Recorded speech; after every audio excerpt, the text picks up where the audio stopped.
أعوذ بالله من الشيطان الرجيم. بسم الله الرحمن الرحيم. الحمد لله رب العالمين. اللهم صل على سيدنا محمد وعلى آل سيدنا محمد. رب اشرح لي صدري ويسر لي أمري واحلل عقدة من لساني يفقهوا قولي. إن أريد إلا الإصلاح ما استطعت وما توفيقي إلا بالله عليه توكلت وإليه أنيب. إلهي عبدك العاصي أتاك مقرا بالذنوب وقد دعاك، فإن تغفر فأنت لذاك أهل، وإن تطرد ومن يرحم سواك. الله سبحانه وتعالى അവൻ്റെ മഹത്തായ ഫضل കൊണ്ട് നമ്മുടെ ഈ മജ്‌ലിസിനെ അല്ലാഹു നമ്മിൽ നിന്ന് ഖബൂൽ ചെയ്യട്ടെ. ആമീൻ. നമ്മിൽ നിന്ന് സംഭവിച്ചു പോയ എല്ലാ അബദ്ധങ്ങളും അല്ലാഹു അവൻ്റെ ഫضل കൊണ്ട് അഫൂ ചെയ്യട്ടെ. ആമീൻ. നമ്മിൽ നിന്ന് മരിച്ചുപോയ ആളുകൾക്ക് അല്ലാഹു മഗ്ഫിറത്ത് ചെയ്യട്ടെ. ആമീൻ. അവരുടെ ഖബറുകൾ അല്ലാഹു വിശാലമാക്കുകയും അവരെയും നമ്മയും ജന്നാത്തുൻ നഈമിൽ ഒരുമിച്ച് കൂട്ടി അനുഗ്രഹിക്കുകയും ചെയ്യട്ടെ.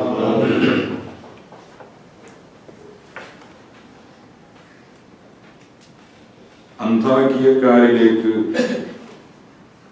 അല്ലാഹു സുബ്ഹാനഹു വ തആല മുർസലുകളെ അയച്ച ആ രംഗമാണ് നമ്മൾ കഴിഞ്ഞ ആഴ്ച പറഞ്ഞു നിർത്തിയത്. ആ ഭാഗം അവരിലേക്ക് അല്ലാഹു മുർസലുകളെ അയച്ച സമയം ആ മുർസലുകളെ അവർ കളവാക്കുകയും അവരെ തള്ളിക്കളയുകയും ചെയ്തു എന്ന് മാത്രമല്ല, അവരോടിങ്ങനെ അവർ തർക്കിച്ചുകൊണ്ടിരിക്കുകയാണ്. ആ സമയത്താണ് അതേ നാട്ടിൽ ആടുകളെ മേച്ച് ഈ സമൂഹത്തിൽ നിന്ന് ഒറ്റപ്പെട്ട് വിവാദത്തിലായി ജീവിച്ചിരുന്ന ഹബീബുൻ നജ്ജാർ എന്ന് പറയുന്ന ഒരു മനുഷ്യൻ ഓടി വരുന്നത്. ഈ മുർസലുകളെ തന്റെ ജനത നിഷേധിക്കുകയും നിരാകരിക്കുകയും ചെയ്ത ആ സാഹചര്യത്തിലേക്കാണ് അദ്ദേഹത്തിന്റെ വരവ്. ബിസ്മില്ലാഹിർ റഹ്മാനിർ റഹീം. وجاء من أقصى المدينة رجل يسعى قال يا قوم اتبعوا المرسلين اتبعوا من لا يسألكم أجرا وهم مهتدون وما لي لا أعبد الذي فطرني وإليه ترجعون أأتخذ من دونه آلهة إن يردني الرحمن بضر لا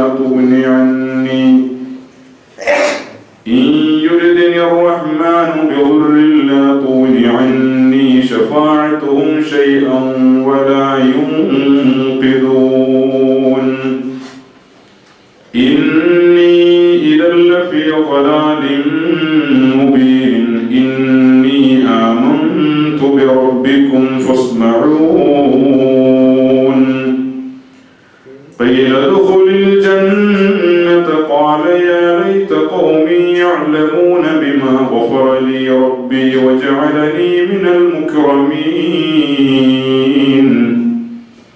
وما أنزلنا على قومه من بعده من جند من السماء وما كنا منزلين إن كانت إلا صيحة واحدة فإذا هم خامدون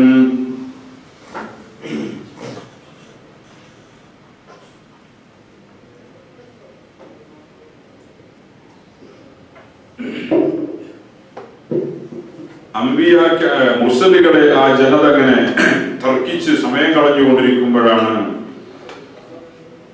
ആ നാട്ടിലെ പട്ടണത്തിന്റെ അങ്ങേ അറ്റത്തു നിന്ന് ഒരാൾ ഓടി വരികയാണ്.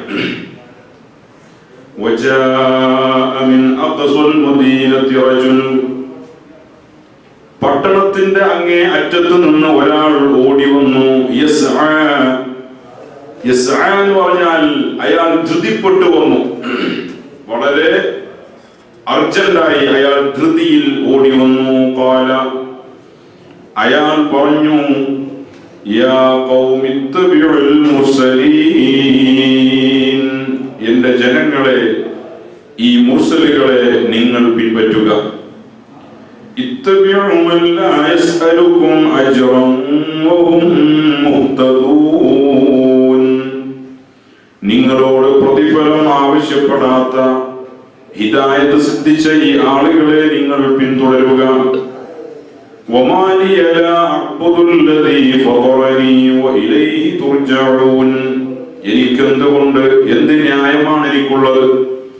ലാ അഅ്ബുദു, ഞാൻ ആരാധിക്കാതിരിക്കാൻ എനിക്കെന്ത് ന്യായമാണുള്ളത്? വമാ ലിയ, എന്ത് ന്യായമാണ് എനിക്കുള്ളത്?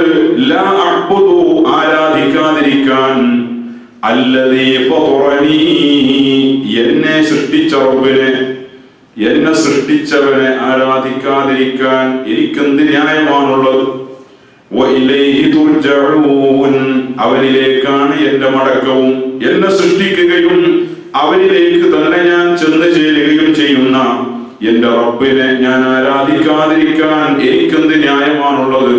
അതുകൊണ്ട് ഞാൻ ആ റബ്ബിനെ ആരാധിക്കുക തന്നെ ചെയ്യും. അഅത്തഖിദു മിൻ ദൂനിഹി ആലിഹ, ആ റബ്ബിന് പുറമെ നിങ്ങൾ മറ്റു ഇലാഹുകളെ സൃഷ്ടിക്കുകയാണോ? മറ്റു ദൈവങ്ങളെ നിങ്ങൾ നിർമ്മിക്കുകയാണോ? ഈ ജനതയോടാണ് അദ്ദേഹത്തിന്റെ ഈ സംഭാഷണം, തന്റെ ആളുകളോട്. അഅത്തഖിദു മിൻ ദൂനിഹി, ആ അല്ലാഹുവിന് പുറമെ നിങ്ങൾ മറ്റു ഇലാഹുകളെ സ്വീകരിക്കുകയാണോ? ഏതല്ലാഹു? സൃഷ്ടിച്ച അല്ലാഹു, അവനിലേക്ക് മടക്കപ്പെടുന്ന അല്ലാഹു. അത് വലിയൊരു കാര്യമാണ് അല്ലേ?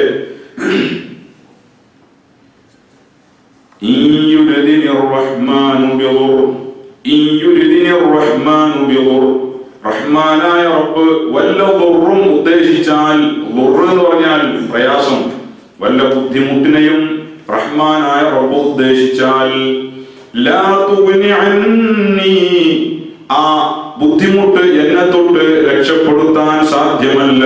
ശഫാഅത്തുഹും ശൈആ, ഈ ഞാൻ ആ അല്ലാഹുവിനെ വിട്ട് ആരാധിക്കുകയാണെങ്കിൽ ആ അല്ലാഹു അല്ലാത്ത മറ്റു ആരാധ്യ വസ്തുക്കളുടെ ശഫാഅത്ത് കൊണ്ട്, ശുപാർശ കൊണ്ട് എന്റെ റഹ്മാനായ റബ്ബ് എനിക്ക് വല്ല ബുദ്ധിമുട്ടിനെയും ഉദ്ദേശിച്ചിട്ടുണ്ടെങ്കിൽ അത് നീക്കിക്കളയാൻ സാധ്യമല്ല. വലാ യുൻഖിദൂൻ, എന്നെ ആ ബുദ്ധിമുട്ടിൽ നിന്ന് രക്ഷിക്കാനും അവർക്ക് കഴിയുകയില്ല.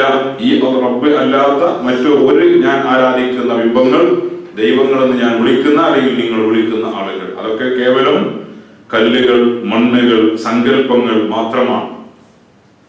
അതുകൊണ്ട് അവർക്കൊന്നും എന്റെ റബ്ബിന്റെ ഈ തീരുമാനങ്ങളിൽ നിന്ന് എന്നെ രക്ഷപ്പെടുത്താൻ ഒരു നിലക്കും അവർക്ക് കഴിയില്ല. എന്നെ സൃഷ്ടിക്കുകയും എന്നെ മടക്കപ്പെടുകയും ചെയ്യുന്നത് അല്ലാഹുവിലേക്കാണ്. അതുകൊണ്ട് എന്തിനാണ് ഒരു ഗുണമില്ലാത്ത ഈ ദൈവങ്ങൾക്ക്, നിങ്ങൾ വിളിക്കുന്ന ദൈവങ്ങൾക്ക് ഞാൻ ആരാധിക്കുന്നത്? ഒരു ഉപകാരമില്ല. അവയെ നിർമ്മിച്ചത് തന്നെ യഥാർത്ഥത്തിൽ മനുഷ്യന്റെ ഏറ്റവും വലിയ വിഡ്ഢിത്തല്ലേ ബഹുദൈവ വിശ്വാസം, ബഹുദൈവ ആരാധന എന്ന് പറയുന്നത്. നിങ്ങളൊന്ന് ആലോചിച്ച് നോക്കിയാൽ അതിന്റെ ഒരു വിഡ്ഢിത്തം. അവൻ സ്വയം ഒരു കല്ലിനെ നിർമ്മിക്കുക, എന്നിട്ട് ആ കല്ലിന് അവന്റെ ഒരു ഭാവനക്കനുസരിച്ചുള്ള ഒരു ഭീകര രൂപം കൊടുക്കുക, എന്നിട്ട് അതിൽ ഇതാണ് ദൈവം എന്നാണ് വിശ്വസിക്കുക. മനുഷ്യന്റെ ഒരു വങ്കത്തരം എത്ര വലുതല്ലേ! മനുഷ്യൻ സ്വയം ഒരു കല്ല് കൊണ്ട്, മണ്ണ് കൊണ്ട് പ്രതിമകൾ നിർമ്മിക്കുക, എന്നിട്ട് ഇത് ദൈവമാണ് എന്നാണ് അവൻ പറയണത്. ഇതാണ് ദൈവം എന്നാണ് അവൻ പറയണത്. എന്നിട്ട് ആ ദൈവത്തിന്റെ മുമ്പിൽ അവൻ പൂജകൾ അർപ്പിക്കുകയാണ്. എത്ര വിഡ്ഢിത്താണോ! യഥാർത്ഥത്തിൽ ആ സാധനത്തെ സൃഷ്ടിച്ചത് ഇവനാ, എന്നിട്ട് ഇവൻ അതിനെ ആരാധിക്കുകയാണ്. നിങ്ങളൊന്ന് ആലോചിച്ച് നോക്കുക, അതിന്റെ വിഡ്ഢിത്തത്തിന്. സങ്കല്പിക്കുക, സൂര്യനെ ദൈവമായിട്ട് സങ്കല്പിക്കുക. നമ്മുടെ പർദ്ദുകളിലൊക്കെ കാണാം, രാവിലെ സൂര്യൻ ഉദിച്ചു വരുന്ന സമയത്ത് കുറെ ആളുകൾ ആകാശത്തേക്ക് നോക്കിയിട്ട് ഈ സൂര്യനെ പൂജിച്ച് എന്തൊക്കെയോ വലിയ ഭക്തന്മാരായി നിൽക്കുന്നത് കാണാറുണ്ട്. ഞാൻ ഇങ്ങനെ ആ സമയത്ത് ആലോചിക്കും, പഠിച്ചോനെ, ഇവരുടെ ആ സൂര്യന്റെ പിന്നിൽ ആ സൂര്യന്റെ ഒരു നിർമ്മാതാവുണ്ട്. ആ സൂര്യനെ ചലിപ്പിക്കുന്നവൻ, ആ സൂര്യനെ സൃഷ്ടിച്ചവൻ, ആ സൂര്യനെ നിയന്ത്രിക്കുന്നവൻ. ഇന്ന് കിഴക്കുദിച്ചുകൊണ്ടിരിക്കുന്ന സൂര്യനെ ഒരു ദിവസം പടിഞ്ഞാറ് ഉദിപ്പിക്കാൻ കഴിയുന്നവൻ, ആ റബ്ബിനെ ഇവര് കാണാതെ പോയതെന്തേ? ഒന്ന് ആലോചിച്ചാൽ മതി. ആ സൂര്യൻ ഒരിക്കലും സ്വയം ചലിക്കുന്നുണ്ടോ? ഇല്ല. ഇബ്രാഹിം നബി അലൈഹിസ്സലാം ചെയ്തതാണ്. ഇബ്രാഹിം നബി അലൈഹിസ്സലാം തന്റെ ജനതയ്ക്ക് തന്ത്രപരമായി അവരെ ബോധോദയുണ്ടാക്കാൻ ചെയ്ത പണിയതല്ലേ? സൂര്യൻ ഉദിച്ചു വന്നു. ഇബ്രാഹിം നബി അലൈഹിസ്സലാം ആളുകളെ വിളിച്ചു പറഞ്ഞു, ഹാദാ റബ്ബി, ഇതെന്റെ റബ്ബാണ്. വൈകുന്നേരമായി, സൂര്യൻ അസ്തമിച്ചു. അപ്പൊ എന്ത് പറഞ്ഞു? അസ്തമിക്കുന്ന റബ്ബിനെ എനിക്ക് വേണ്ട, അസ്തമിക്കുന്ന റബ്ബിനെ എനിക്ക് വേണ്ട, എപ്പോഴും എന്നെ ശ്രദ്ധിക്കാൻ കഴിയാത്ത ഒരു റബ്ബിനെ എനിക്ക് വേണ്ട. അപ്പോഴാ ചന്ദ്രൻ ഉദിച്ചത്. ചന്ദ്രൻ നോക്കിയിട്ട് ആദാ റബ്ബി, ഇതാണ് എന്റെ റബ്ബ്. അപ്പോ നേരം കൊടുക്കാനായപ്പോ ചന്ദ്രനും അസ്തമിച്ചു. അസ്തമിക്കുന്ന ചന്ദ്രനെ എനിക്ക് വേണ്ട, ദൈവത്തെ എനിക്ക് വേണ്ട. സൂര്യനും അസ്തമിച്ചു, ചന്ദ്രനും അസ്തമിച്ചു.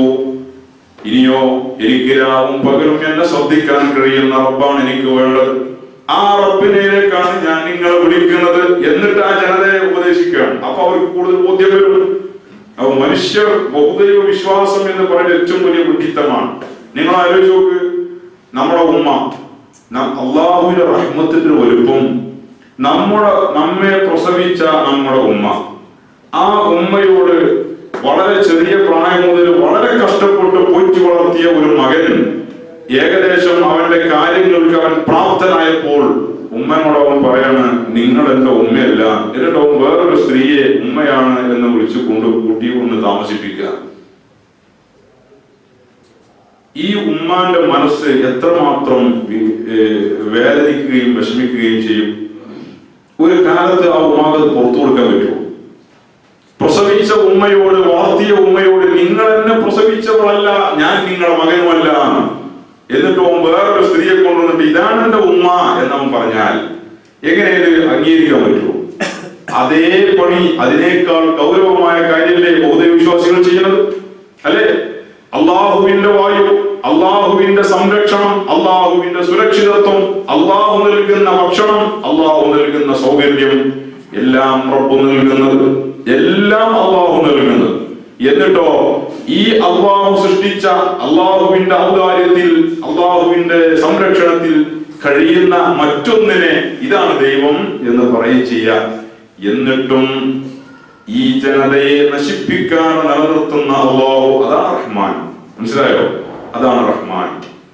എന്നിട്ടും അള്ളാഹു സുബ്ഹാനഹു വ തആല ജനതയെ നശിപ്പിക്കാതെ അവർക്ക് സൗകര്യം കൊണ്ടും അവ കൊടുക്കുകയാണ്. ഇവർ മറ്റു ദൈവത്തിനെ ആരാധിക്കുമ്പോഴും ആ ആരാധിക്കാനുള്ള ഊർജ്ജമടക്കം അള്ളാഹു തആല അവർക്ക് കൊടുക്കുകയാണ്. അധികം കൊടുക്കൂല, ദുനിയാവിൽ അവർക്ക് അങ്ങനെ ഏറ്റു കൊടുക്കും. അള്ളാഹുടെ റഹ്മത്താണത്. റഹ്മാൻ, റഹ്മാൻ ദുനിയാ വ റഹീമുഹുമാ എന്ന് പറയില്ലേ? റഹ്മാൻ, നമുക്ക് ചിന്തിക്കാൻ പോലും കഴിയാത്ത അത്രയും കരുണയുടെ ഉറവിടമാണ് യഥാർത്ഥത്തിൽ അള്ളാഹു എന്ന് പറയുന്നത്.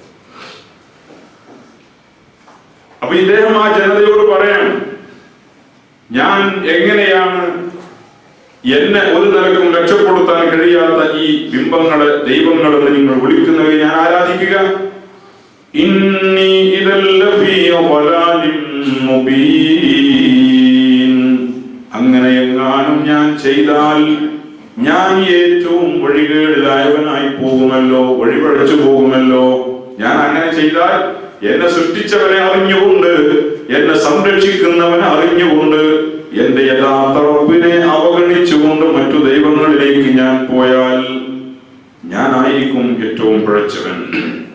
എന്നിട്ട് അദ്ദേഹം ഇവരോട് പറയാം, ഇന്നി ആമന്തു ബിറബ്ബികും ഫസ്മഊൻ. ഞാനിതാ നിങ്ങൾ വിഭാവനം ചെയ്ത, നിങ്ങൾ പരിചയപ്പെടുത്തിയ ആ റബ്ബിനെ ഞാൻ വിശ്വസിച്ചിരിക്കുന്നു.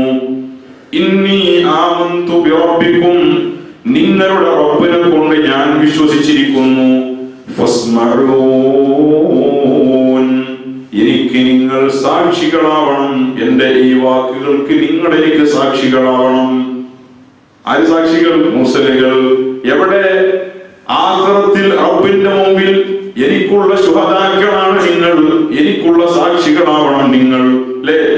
ഏത് ജനതയും ആ ജനതയുടെ മുർസലിന്റെ കൂടെയാണ് വിചാരണക്ക് ഹാജരാക്കുക എന്ന് നമ്മൾ പറഞ്ഞിരുന്നു. ഫി ഇമാമിൻ മുബീൻ എന്ന് പറഞ്ഞുകൊണ്ട് നമ്മൾ വിശദീകരിച്ചിരുന്നു.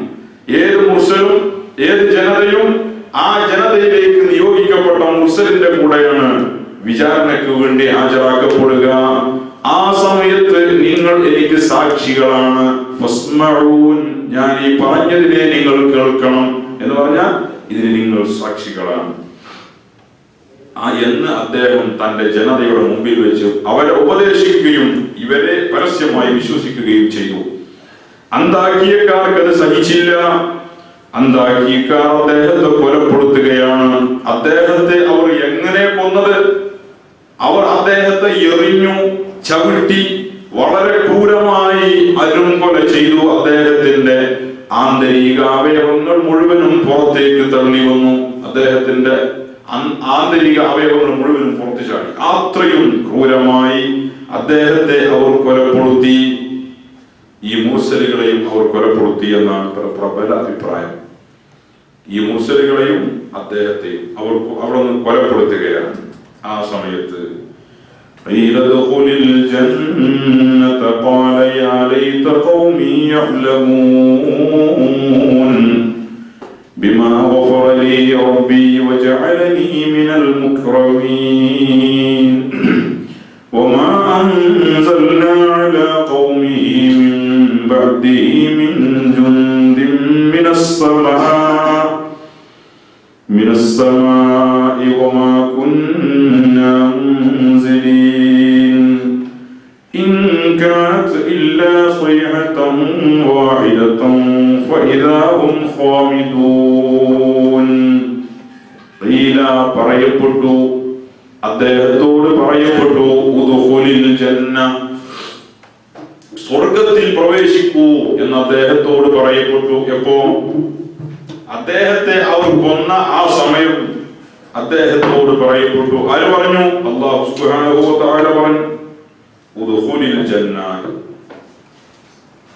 ഇവിടെ ഒരുപാട് കാര്യങ്ങൾ വിശദീകരിക്കേണ്ടതുണ്ട്. മഹാന്മാരായ മുഫസ്സിരീങ്ങൾ വലിയ ചർച്ചകൾ നടത്തിയിട്ടുണ്ട് ഈ സ്ഥലത്ത്.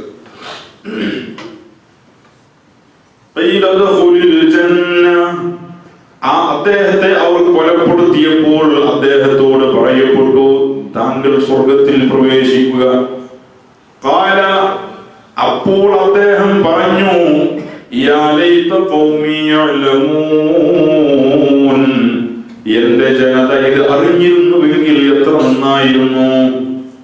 ബിമാ ഗഫറ ലി റബ്ബി, എന്റെ റബ്ബ് എനിക്ക് മഗ്ഫിറത്ത് ചെയ്ത വിവരം എന്റെ ജനത അറിഞ്ഞിരുന്നുവെങ്കിൽ എത്ര നന്നായിരുന്നു.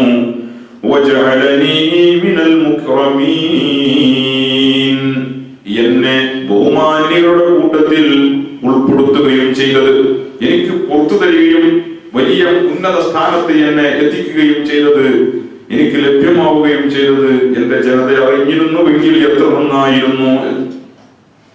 അപ്പോഴും അദ്ദേഹത്തിന് ആ ജനതയുടെ മേൽ നുസ്ഹാണ്, ഗുണകാംക്ഷയാണ്. ഇവിടെ ഒരുപാട് കാര്യങ്ങൾ പറയണം. ഏറ്റവും പ്രധാനമായി യഥാർത്ഥ ഒരു ദാഇ, ഒരു പ്രബോധകൻ, ഒരു മുർസൽ എപ്പോഴും ഒരു നാസിഹായി, ഇന്നീ ലക്കും നാസിഹുൻ അമീൻ, ഞാൻ നിങ്ങൾക്ക് വ്യക്തമായ ഗുണകാംക്ഷിയാണ്, ഇവർക്ക് നന്മ വരണമെന്ന് ആഗ്രഹിക്കുന്നവരാണ്. അല്ലെ നസീഹത്ത്? നസീഹത്ത് എന്ന് പറഞ്ഞാൽ എന്താ? നമ്മൾക്ക് ഉള്ളത് എല്ലാവർക്കും ഉണ്ടാവണം, എല്ലാവർക്കും കിട്ടണം എന്ന് ആഗ്രഹിക്കലാണ്. അതിന് നേരെ ഓപ്പോസിറ്റ് ആണ് ഹസദ്. ഓരോക്കെ നീങ്ങിപ്പോകണം, അതൊക്കെ എനിക്ക് കിട്ടണം, അല്ലേ? അവനുള്ള എണ്ണത്തൊക്കെ നീങ്ങിപ്പോകണം, അതൊക്കെ എനിക്ക് വേണം. ഇതാണ് ഹസദ്. നുസ്ഹ് എന്ന് പറഞ്ഞാൽ ഇതാണ്, എല്ലാവർക്കും ഖൈർ വരണം എന്ന് ആഗ്രഹിക്കുക, ഗുണം ആഗ്രഹിക്കുക. അത് മുർസലീങ്ങളുടെ അത്ര ഗുണം ആഗ്രഹിക്കുന്ന ഒരാളില്ല. അല്ലെങ്കിൽ എന്തിനാ അവര് വിസാരത്തുമായി വരുന്നത്? നിങ്ങളൊന്ന് ആലോചിച്ച് നോക്കുക. അവർക്ക് എന്തെങ്കിലും ഒരു നേട്ടം, എന്തെങ്കിലും ഒരു കാര്യം അവർ അതിന്റെ പേരിൽ ആവശ്യപ്പെടാറുണ്ടോ? അതല്ലേ അവിടെ പറഞ്ഞത്, നിങ്ങളോട് കൂലി ആവശ്യപ്പെടാത്ത ഒരു വിഭാഗമാണ് അവരോട് നിങ്ങൾ പിൻപറ്റുക. അവരുടെ ദഅവത്തിന് അവർ പ്രതിഫലം ആഗ്രഹിച്ചിട്ടില്ല, ആവശ്യപ്പെട്ടിട്ടില്ല. ഒരു മുർസലും ദഅവത്തിന്റെ പേരിൽ കൂലി ആഗ്രഹിച്ചിട്ടില്ല, അതിന്റെ പേരിൽ ശമ്പളം പറ്റിയിട്ടില്ല. റിസാലത്തിന്റെ പേരിൽ ഒരു മുർസലും ശമ്പളം പറ്റിയിട്ടില്ല. പിന്നെ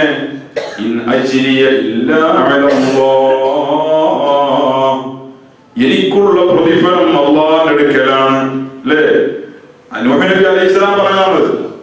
നൂഹ് നബി അവരോട് പറഞ്ഞു, ഞാൻ നിങ്ങളോട് പ്രതിഫലം ആവശ്യപ്പെട്ടിട്ടില്ലല്ലോ, കൂലി ആവശ്യപ്പെട്ടിട്ടില്ലല്ലോ, വേതനം ആവശ്യപ്പെട്ടിട്ടില്ലല്ലോ.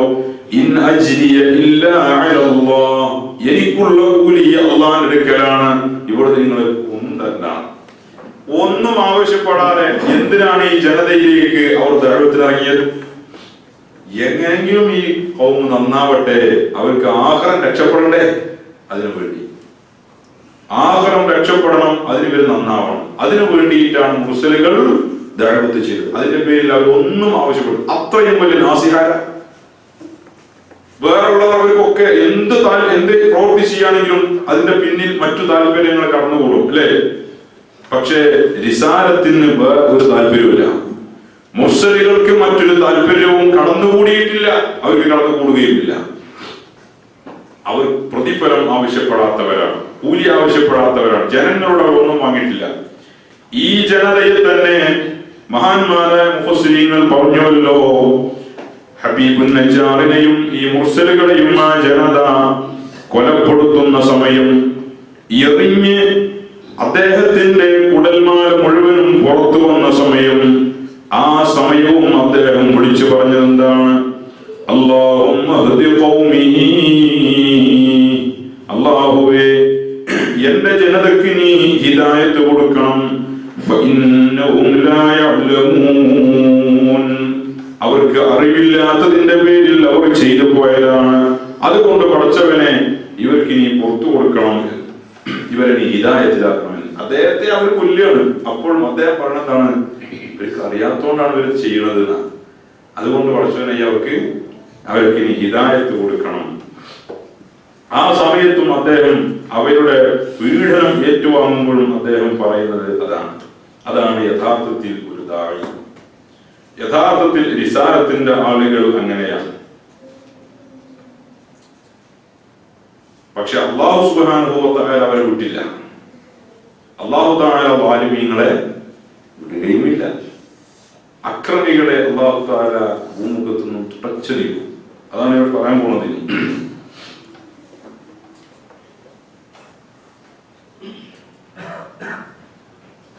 നബി സല്ലല്ലാഹു അലൈഹി വസല്ലമ തങ്ങളുടെ സ്വഹാബികളിൽ പ്രമുഖനായ ഒരു സ്വഹാബി ഒരു ദിവസം റസൂലുള്ളാഹി തങ്ങളുടെ അടുക്കൽ വന്നു. എന്നിട്ട് അദ്ദേഹം റസൂലുള്ളാഹി തങ്ങളോട് പറഞ്ഞു, നബിയെ, ഞാൻ എൻ്റെ ഗോത്രത്തിലേക്ക് പോട്ടെ, അവരെ ഞാൻ ഹിദായത്തിലേക്ക് ക്ഷണിക്കട്ടെ. അന്ന് ഇസ്ലാം പരസ്യമായിട്ടില്ല. അപ്പൊ റസൂലുള്ളാഹി തങ്ങൾ പറഞ്ഞു, നിന്നെ അവർ വധിക്കാൻ സാധ്യതയുണ്ട്, അതുകൊണ്ട് നീ ഇപ്പോ അങ്ങോട്ട് പോണ്ടാകും.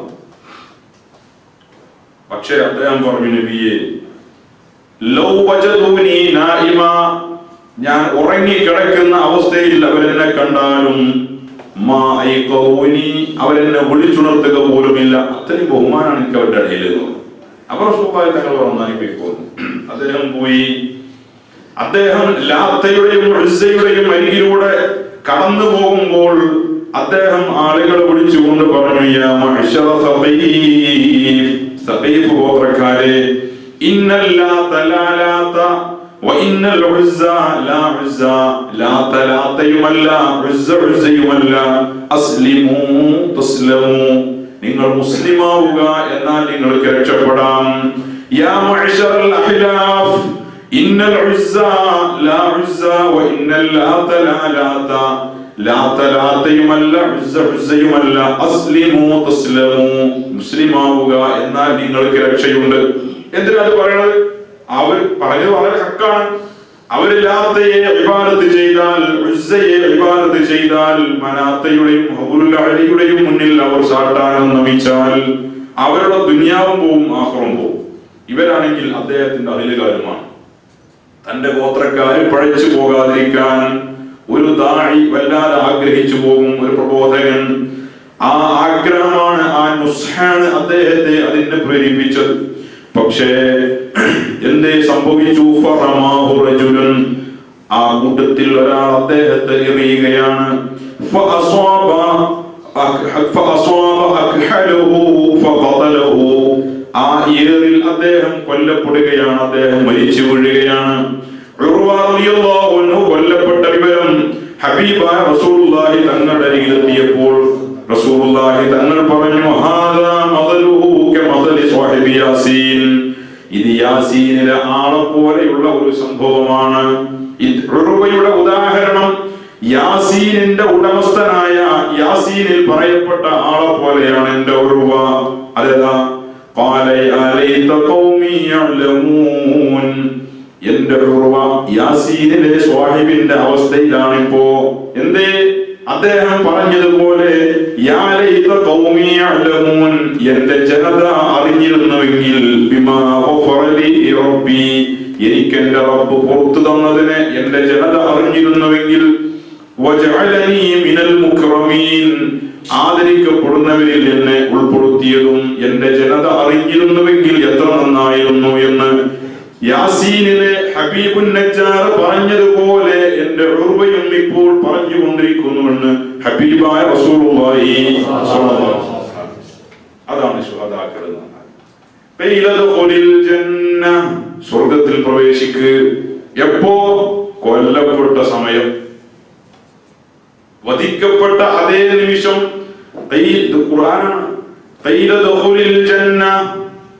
അവിടെ ഹിസാബില്ല, വിചാരണയില്ല, ഖബർ ജീവിതമില്ല. സാധാരണ ആ ഒരു ശ്രേഷ്ഠത അത് ആർക്ക് മാത്രമുള്ളതാണ്? ശുഹദാക്കൾക്ക് മാത്രമുള്ളത്, ശുഹദാക്കൾക്ക് മാത്രമാണ്.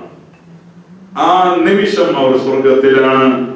ആ നിമിഷം വിശുദ്ധ ഖുർആനിലെ ആയത്ത്, ولا تحسبن الذين قتلوا في سبيل الله أمواتا بل أحياء عند ربهم يرزقون فرحين بما آتاهم الله من فضله ويستبشرون بالذين لم يلحقوا بهم من خلفهم ألا خوف عليهم ولا هم يحزنون. സൂറത്ത് ആല ഇംറാൻ. ഈ ആയത്ത് ഇറങ്ങാനുള്ള പശ്ചാത്തലം, ഒരു ദിവസം ഹബീബായ റസൂലുള്ളാഹി സ്വല്ലല്ലാഹു അലൈഹി വസല്ലമ തങ്ങൾ ജാബിർ റളിയല്ലാഹു അൻഹുവിനെ കാണുകയാണ്. ജാബിർ റളിയല്ലാഹു അൻഹുവിനെ കണ്ടു. ജാബിറിനോട് റസൂലുള്ളാഹി തങ്ങൾ ചോദിച്ചു, എന്താണ് ജാബിറെ, എന്താണ് താങ്കൾക്ക് ഒരു വിഷമമുണ്ടല്ലോ, താങ്കളുടെ മുഖത്ത് വല്ലാത്ത പ്രയാസം കാണുന്നുണ്ടല്ലോ, എന്ത് സംഭവിച്ചു എന്ന്. അപ്പോൾ ജാബിർ റളിയല്ലാഹു അൻഹു പറഞ്ഞു, നബിയെ, എങ്ങനെ ഞാൻ വിഷമിക്കാതിരിക്കും? യാ റസൂലല്ലാഹ്, ഉസ്തുശഹിദ അബീ, എന്റെ പിതാവ് ഷഹീദായിരിക്കുന്നു, രക്തസാക്ഷിയായിരിക്കുന്നു. വതറക അയ്യാൽ, ഒരുപാട് മക്കളെ ഉപേക്ഷിച്ചുകൊണ്ടാണ് എന്റെ ഉപ്പ പോയത്. എന്റെ ഉപ്പാക്ക് ഒരുപാട് കടവുണ്ടായിരുന്നു. അതുകൊണ്ട് അത് ആലോചിച്ച് ഞാൻ വല്ലാതെ ഹമ്മിലായി പോയതാണ്, ചിന്തയിലായി പോയതാണ്. തങ്ങൾ ചോദിച്ചു, അലാ ഉബശ്ശിറുക ജാബിറേ, ഞാൻ താങ്കൾക്ക് ഒരു സന്തോഷ വാർത്ത അറിയിക്കട്ടെ. ബിമാ ലഖിയല്ലാഹു അസ്സ വജല്ല ബിഹി അബാക, ഏത് രീതിയിലാണ് താങ്കളുടെ പിതാവിനോട് റബ്ബ് അഭിമുഖീകരിച്ചത് എന്നത് ഞാൻ താങ്കൾക്ക് അറിയിച്ചു തരട്ടെ. റസൂലുള്ളാഹി തങ്ങൾ തുടർന്നു, ഇന്നല്ലാഹ അഹ്യാ അബാക വകല്ലമഹു കിഫാഹ, താങ്കളുടെ പിതാവിനെ അല്ലാഹു തആല ജീവിപ്പിച്ചു. വകല്ലമഹു കിഫാഹ, ഒരു മറയുമില്ലാതെ നേർക്ക് നേർ നിന്ന് റബ്ബ് താങ്കളുടെ പിതാവിനോട് സംസാരിച്ചു. വമാ കുല്ലിമ അഹദുൻ ഖത്തു ലോകത്ത് ഒരാളും സംസാരിക്കപ്പെട്ടിട്ടില്ല. ഇല്ലാ മിൻ വറാഇ ഹിജാബ്. അല്ലാഹു ഒരാളോടും ഒരു മറയുടെ പിന്നിൽ നിന്നുകൊണ്ടല്ലാതെ സംസാരിച്ചിട്ടില്ല. പക്ഷേ താങ്കളുടെ പിതാവിനോട് അല്ലാഹു സംസാരിച്ചത് ഒരു മറയുമില്ലാതെ ഡയറക്റ്റ് ആയിട്ട് നേർക്ക് നേർ നിന്നുകൊണ്ടാണ് അല്ലാഹു സംസാരിച്ചത്. കാല, ആ സമയത്ത് താങ്കളുടെ പിതാവ് അല്ലാഹുവിനോട് പറഞ്ഞു, പടച്ചവനെ, യാ അബ്ദി തമന്ന അഅതിക, താങ്കൾ എന്താണ് ആഗ്രഹിക്കുന്നത്, ഞാൻ താങ്കൾക്ക് നൽകാമെന്ന് അല്ലാഹു പറഞ്ഞപ്പോൾ താങ്കളുടെ പിതാവ് പറഞ്ഞ ആഗ്രഹം എന്താണെന്നറിയോ?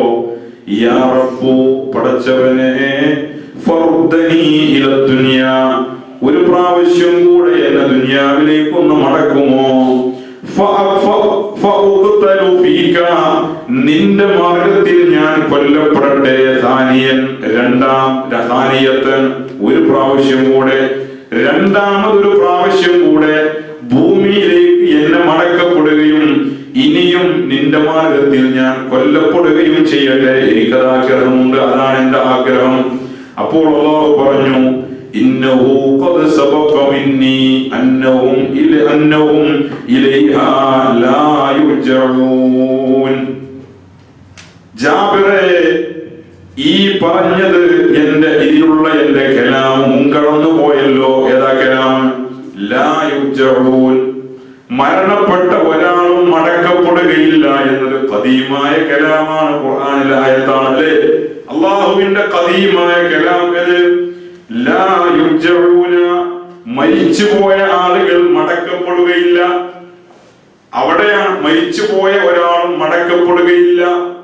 മരണത്തിന്റെ ശേഷം ഒരാളും മടങ്ങി വരികയില്ല. ഈസ നബി അലൈഹിസ്സലാം മടങ്ങി വരും, പക്ഷെ ഈസ നബി മരിച്ചിട്ടില്ല. മരിച്ചിരുന്നുവെങ്കിൽ ഈസ നബി മടങ്ങി വരില്ല. ക്രിസ്ത്യാനിറ്റി പറയണ അവർ കൊന്നു എന്നാ പറയണത്. കൊന്നിട്ടുണ്ടെങ്കിൽ ലാ യുർജഊന, പിന്നീട് മടങ്ങി വരവില്ല. പിന്നീട് ഈസ നബി മടങ്ങി വരും. എന്തുകൊണ്ട്? ഈസ നബി കൊല്ലപ്പെട്ടിട്ടില്ല. മനസ്സിലായില്ലേ? ഈസ നബി കൊല്ലപ്പെട്ടിട്ടില്ല. കൊല്ലപ്പെട്ടോ മടങ്ങി വരില്ല.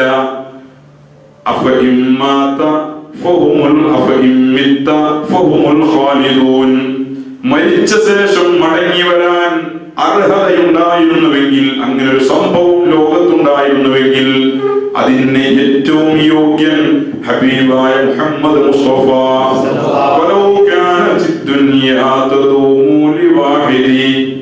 ഏതെങ്കിലും ഒരാൾക്ക് വേണ്ടി ദുനിയാവ് സ്ഥായി ഭാവം സ്വീകരിക്കുമായിരുന്നുവെങ്കിൽ ലകാന റസൂലുള്ളാഹി ഫീഹാ മുഖല്ലദാ, ഹബീബായ മുഹമ്മദ് മുസ്തഫ സ്വല്ലല്ലാഹു അലൈഹി വസല്ലമ തങ്ങളാകുമായിരുന്നു ഭൂമിയിൽ സ്ഥിരമായി താമസിക്കുന്നവൻ. മരിച്ച ശേഷം ഒരു മടങ്ങി വരവുണ്ടെങ്കിൽ അത് സാധ്യമല്ല. ഈസ നബി അലൈഹിസ്സലാം മരണപ്പെട്ടിട്ടുമില്ല, അതുകൊണ്ട് മടങ്ങി വരും. ലാ യുർജഊൻ എന്ന എന്റെ കലാം മുൻകടന്നിരിക്കുന്നു, അതുകൊണ്ട് അത് നിർവാഹമില്ല. കാരണം എന്താ? അത് സാബിഖായ കലാമാണ്. അപ്പോൾ താങ്കളുടെ പിതാവ് റബ്ബിനോട് പറഞ്ഞു. ഇവിടെ വിഷയമില്ലേ?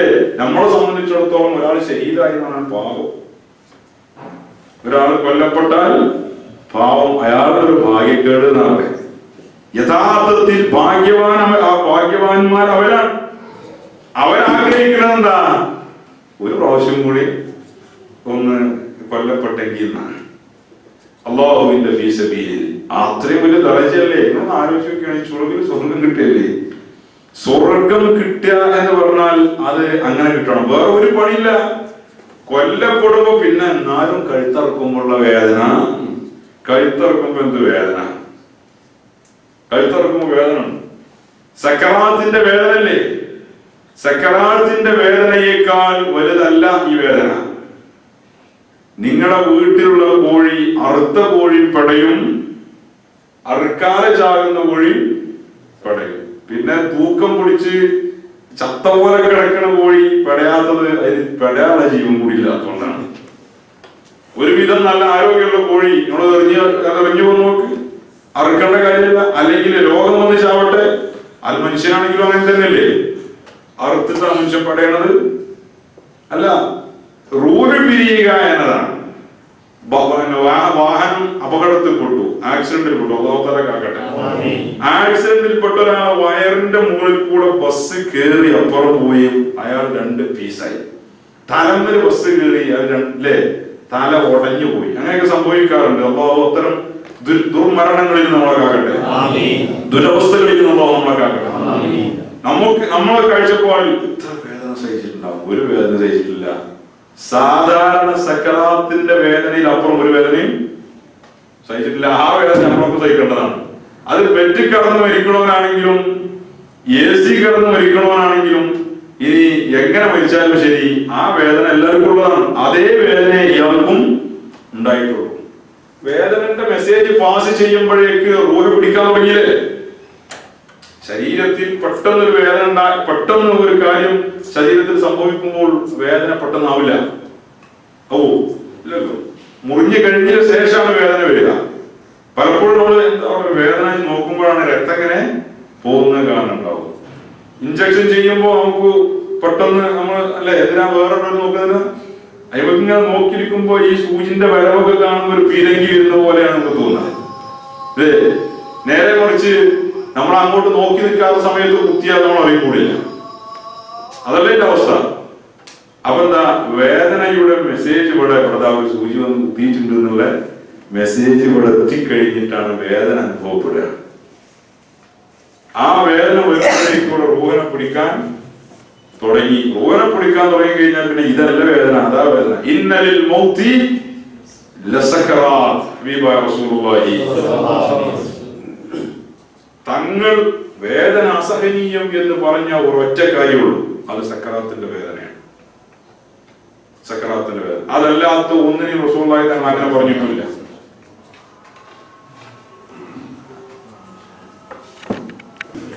അതാണ്. പക്ഷേ അവർക്ക് കിട്ടുന്ന ഫലോ, അവർക്ക് ഹിസാബ് വേണ്ട, അവർക്ക് വിചാരണയില്ല, അവർക്ക് ഖബറിൽ ഉള്ള അദാബുകളെ കുറിച്ചുള്ള ചിന്തല്ല, അവർ നേരെ സ്വർഗ്ഗത്തിലാണ്. അതാണ് ഹബീബായ റസൂലുള്ളാഹി സ്വല്ലല്ലാഹു അലൈഹി വസല്ലം ജാബിർ റളിയല്ലാഹു അൻഹുവിനോട് പറഞ്ഞു. അപ്പോൾ താങ്കളുടെ പിതാവ് റബ്ബിനോട് പറഞ്ഞു, എങ്കിൽ എന്നെ ഭൂമിയിലേക്ക് ഒരു പ്രാവശ്യം കൂടെ മടക്കാൻ ആവശ്യപ്പെട്ടത് നടക്കാതെ വന്നപ്പോൾ അല്ലാഹുവിനോട് താങ്കളുടെ പിതാവ് പറഞ്ഞത്, യാ റബ്ബു ഫഅബ്ലിഗ് മിൻ വറാഇ, എന്റെ പിന്നിലുള്ള എന്റെ പിൻഗാമികൾക്ക് എന്നെ കുറിച്ചുള്ള വിവരം അറിയിച്ചു കൊടുക്കണേ.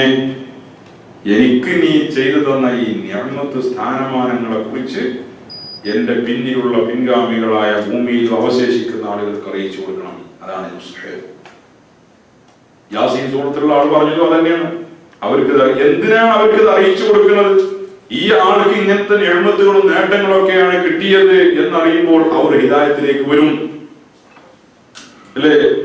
അവർക്ക് ആ സമയത്തും തന്റെ ജനതയെ കുറിച്ചുള്ള നല്ല വിചാരമാണ്, അവർ എങ്ങനെയും നന്നാവണം. അതാണ് നബി സല്ലല്ലാഹു അലൈഹി വസല്ലമ തങ്ങളെ ത്വായിഫുകാരെ എറിഞ്ഞോടിച്ച്, തങ്ങളെ വേദനിപ്പിച്ച് വിഷമിപ്പിച്ച്, താങ്കൾ നിരാശരായി താങ്കൾ വിഷമത്തോടു കൂടെ മരച്ചുവട്ടിൽ വിശ്രമിക്കുന്ന സമയമാണ് ജിബ്രീൽ അലൈഹിസ്സലാം അല്ലെങ്കിൽ പർവ്വതങ്ങളെ കാക്കുന്ന മലക്ക് വന്നിട്ട് റസൂലുള്ളാഹി തങ്ങളോട് ചോദിക്കുന്നത്, നബിയെ, ത്വായിഫുകാരെ 2 ഭാഗത്തും നിൽക്കുന്ന 2 മലകളെ നമുക്ക് ഞാൻ കൂട്ടി അവരെ അതിന്റെ ഇടയിൽ നശിപ്പിച്ച് കളയാം. അപ്പൊ എന്തേ റസൂലുള്ളാഹി തങ്ങൾ പറഞ്ഞത്? അത് വിവരമില്ലാത്ത ആളുകളാണ്, അറിവില്ലാത്തതിന്റെ പേരിൽ അവർ ചെയ്തതാണ്. ഒരു ജനതയെ ഒന്നടങ്കം നശിപ്പിക്കുന്നതിനേക്കാൾ അവരിൽ ഒരാൾ ഹിദായത്തിലേക്ക് വരികയാണെങ്കിൽ അതാണല്ലോ നല്ലത് എന്ന് മുഹമ്മദ് റസൂലുള്ളാഹി സ്വല്ലല്ലാഹു അലൈഹി വസല്ലം. പിന്നെ അതാ സംഭവിച്ചത്.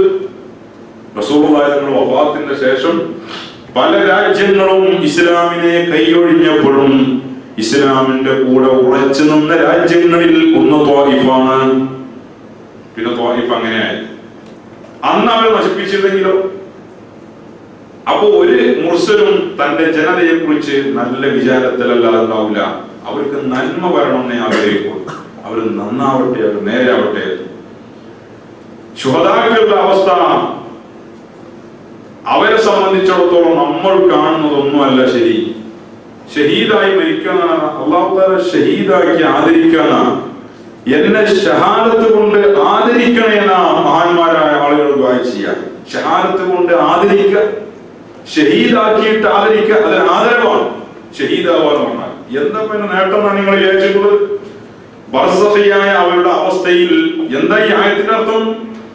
ഈ സമയത്ത് അല്ലാഹുവിനോട് താങ്കളുടെ പിതാവ് എന്നെ കുറിച്ചുള്ള വിവരം എന്റെ പിൻഗാമികൾക്ക് അറിയിക്കണമെന്ന് പറഞ്ഞപ്പോൾ അല്ലാഹു സുബ്ഹാനഹു വ തആല ഈ ആയത്ത് ഇറക്കുകയാണ്. വലാ തഹ്സബന്നല്ലദീന ഖുതിലൂ ഫീ സബീലില്ലാഹ്, അല്ലാഹുവിന്റെ മാർഗ്ഗത്തിൽ കൊല്ലപ്പെട്ട ആളുകളെ കുറിച്ച് നിങ്ങൾ വിചാരിക്കരുത് അംവാത, അവർ മരിച്ചുപോയി എന്ന് വിചാരിക്കരുത്. വിചാരിക്കരുത് പറയല് പിന്നല്ലേ, വിചാരിച്ചിട്ടാണല്ലോ പറയല് അല്ലേ? അത് വിചാരം ഉണ്ടാവുക പിന്നെ പറയാ. വലാ തഹ്സബന്ന, വലാ തഹ്സബന്ന, വലാ തഹ്സബു എന്ന് പറഞ്ഞാൽ മതി. എന്തിനാ വലാ തഹ്സബന്ന? ഒരു ലവലേശം പൊടി സംശയം ഈമാനിന്റെ കൽബിന്റെ ഉടമസ്ഥരുടെ ഹൃദയങ്ങളിൽ ഉണ്ടാവാൻ പാടില്ല, ഉണ്ടാവുകയില്ല. അങ്ങനെ വന്നാൽ ഈമാൻ പൂർണ്ണല്ലാന്ന് അർത്ഥം. വലാ തഹ്സബന്ന, ഒരു നിലക്കും നിങ്ങൾ സംശയിക്കാൻ പാടില്ല. അല്ലദീന ഖുതിലൂ ഫീ സബീലില്ലാഹ്, അല്ലാഹുവിന്റെ ഫീ സബീലില്ലാഹി മാർഗ്ഗത്തിലായി കൊല ചെയ്യപ്പെട്ട ആളുകളെ സംബന്ധിച്ച് അംവാത, അവർ മരിച്ചുപോയി എന്ന് നിങ്ങൾ വിചാരിക്കരുത്. റസൂലുള്ളാഹി സ്വല്ലല്ലാഹു അലൈഹി വസല്ലം തങ്ങൾ അങ്ങനെയാണ് അവരെ കുറിച്ച് പറഞ്ഞിട്ടുള്ളത്. പിന്നെ അവരെന്താണ് അവസ്ഥ? ബൽ അഹ്യാഉൻ ഇൻദ റബ്ബിഹിം, അവരുടെ റബ്ബിന്റെ അടുക്കൽ അവർ ജീവിച്ചിരിക്കുന്നവരാണ്. അവിടെ നിർത്തിയില്ല. ബൽ അഹ്യാഉൻ ഇൻദ റബ്ബിഹിം യുർസഖൂൻ, ഭക്ഷണം നൽകപ്പെടുന്നവരുമാണ്. സ്വർഗത്തിൽ കടന്ന ശേഷമാണ് ഭക്ഷണം കഴിക്കുക അല്ലെ? ബർസഖിയായ ജീവിതത്തിൽ ഭക്ഷണം ഉണ്ടോ? ഫുഡിന്റെ പരിപാടി കബർ ജീവിതത്തിലില്ലല്ലോ. ഫുഡ് സ്വർഗത്തിലാണ്, നരകത്തിലും ഫുഡുണ്ട്. രണ്ട് ഫുഡാന്ന് മാത്രം. ബർസഖിയായ അവസ്ഥയിൽ ഫുഡില്ല. അപ്പൊ യൂസഫ് അതിനകത്ത് എന്താ? അവരവർക്കൊക്കെ വിട്ടിട്ടുണ്ട്. യൂസഫൂൻ, ഭക്ഷണം നൽകപ്പെടുന്ന അവസ്ഥയിൽ ജീവിച്ചിരിക്കുന്നവരാണ്. എവിടെ? ബൽ അഹ്യാഉൻ ഇൻദ റബ്ബിഹിം, അവരുടെ റബ്ബിന്റെ അടുത്ത് അവർ ഭക്ഷണം കഴിക്കുന്ന അവസ്ഥ, ഭക്ഷണം നൽകപ്പെടുന്ന അവസ്ഥയിൽ, ഭക്ഷണം ആവശ്യമാക്കാം ആ അവസ്ഥയിൽ ജീവിച്ചിരിക്കുന്നവരാണ് പറഞ്ഞത്. ആ അവസ്ഥയിൽ ജീവിച്ചിരിക്കുന്നവരാണ്. ഫരീന ബിമാ ആതാഹുമുല്ലാഹു മിൻ ഫദ്ലിഹി, അല്ലാഹു അവർക്ക് നൽകിയ അനുഗ്രഹത്തിൽ അവർ പൂർണ്ണ സന്തുഷ്ടരുമാണ്. അവർ വലിയ ഹാപ്പിയാണ്. നമ്മൾ വെറുതെ അവരെ കാര്യത്തിൽ ഇവിടെ സിന്ദാബാദ് വിളിച്ച് കൂടി പിടിച്ച് നമ്മളെ കാലം കളയാണ്. സുബയും കൂടി നിസ്കരിക്കാത്തവന് മുദ്രാവാക്യം വയ്ക്കാൻ പോകാൻ അവിടെ ഇരുന്നിട്ട് കുട്ടികൾ, അതാണ് ഷഹാദത്ത് എന്ന് പറഞ്ഞാൽ. അപ്പൊ പിന്നെ അത് തരക്കടില്ലല്ലോ അല്ലേ? ഷഹാദത്ത് എങ്ങനെ കിട്ടുക? ഏത് ഷഹാദത്ത് ശരിയാണെങ്കിലും അഖീദാണ് ശരിയാവും, അല്ലെങ്കിൽ ശരിയാവൂല. ഖവാരിജികൾ കുറെ ആൾക്കാർ കൊല്ലപ്പെട്ടിട്ടില്ലേ? അവരൊക്കെ ശുഹദാക്കളെ കാണാൻ പറ്റുമോ? അത് എല്ലാ കാര്യത്തിലാണ്. അഖീദ ക്ലിയർ ആവണം. ആദ്യം വേണ്ടത് അതാണ്, അഖീദ ശരിയാവുക. അഖീദ ശരിയാവുമ്പോഴേ ബാക്കിയൊക്കെ പണിയെടുത്തിട്ടേ കാര്യമുള്ളൂ. അഖീദ ശരിയല്ലെങ്കിൽ എല്ലാ പണികളും ബാത്തിലാണ്. അഖീദ വലിയ വിഷയമാണ്. വിശ്വാസം, അവന്റെ ആദർശം, അത് ലെവലാവലാണ് ആദ്യത്തെ ഘടകം. അതാണ് ഏറ്റവും പ്രധാനപ്പെട്ട പോയിന്റ്. ഫ്ലാറ്റ് വേണ്ടേ? തറക്കല്ല് വേണ്ടേ? ഇത് പിന്നെ എത്ര തട്ട് വാർക്കണം, എത്ര തട്ട് ഉണ്ടാക്കണം, ഏതൊക്കെ ചിത്രപ്പണികളാണ് ചെയ്യേണ്ടത്, എങ്ങോട്ടൊക്കെയാണ് നീട്ടേണ്ടത്, ഇതൊക്കെ പ്ലാൻ ചെയ്യണമെങ്കിൽ ആദ്യം എന്ത് വേണം?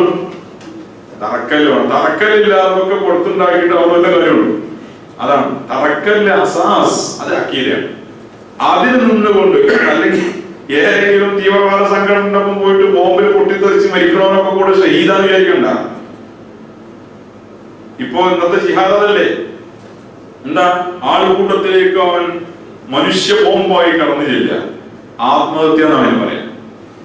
അതിനുള്ള ഓരോ കുടുംബത്തിന് ജീവിക്കാനുള്ള എല്ലാ സെറ്റപ്പും എഴുതി വെച്ച് വാങ്ങിയില്ലേ, എഗ്രിമെന്റ് ചെയ്ത ശേഷം ഇവൻ മനുഷ്യ ബോംബായിട്ട് കടന്നു ചെല്ലുകയാണ്. എന്നിട്ട് അതിൽ കുട്ടികളുണ്ടാവും, സാധനം വാങ്ങാൻ വന്ന ആളുകളുണ്ടാവും, നിരപരാധികളുണ്ടാവും, രോഗികളുണ്ടാവും, എന്തെല്ലാം ആവശ്യക്കാർ ആ കൂട്ടത്തിലുണ്ടാവും. അവരുടെ ഇടയിൽ വന്നിട്ട് പൊട്ടിത്തെറിക്കുക. ഓ ജിഹാദ്, അത് ദീനിന്റെ ജിഹാദല്ല, അതൊക്കെ നിഷ്ഠൂരമായ കൊലപാതകമാണ്. ഒരു കാലത്തും അവൻ സ്വർഗം കാണുന്ന ആരും വിചാരിക്കും വേണ്ട, അള്ളാഹുവിന്റെ മൗഫറത്തില്ലാതെ.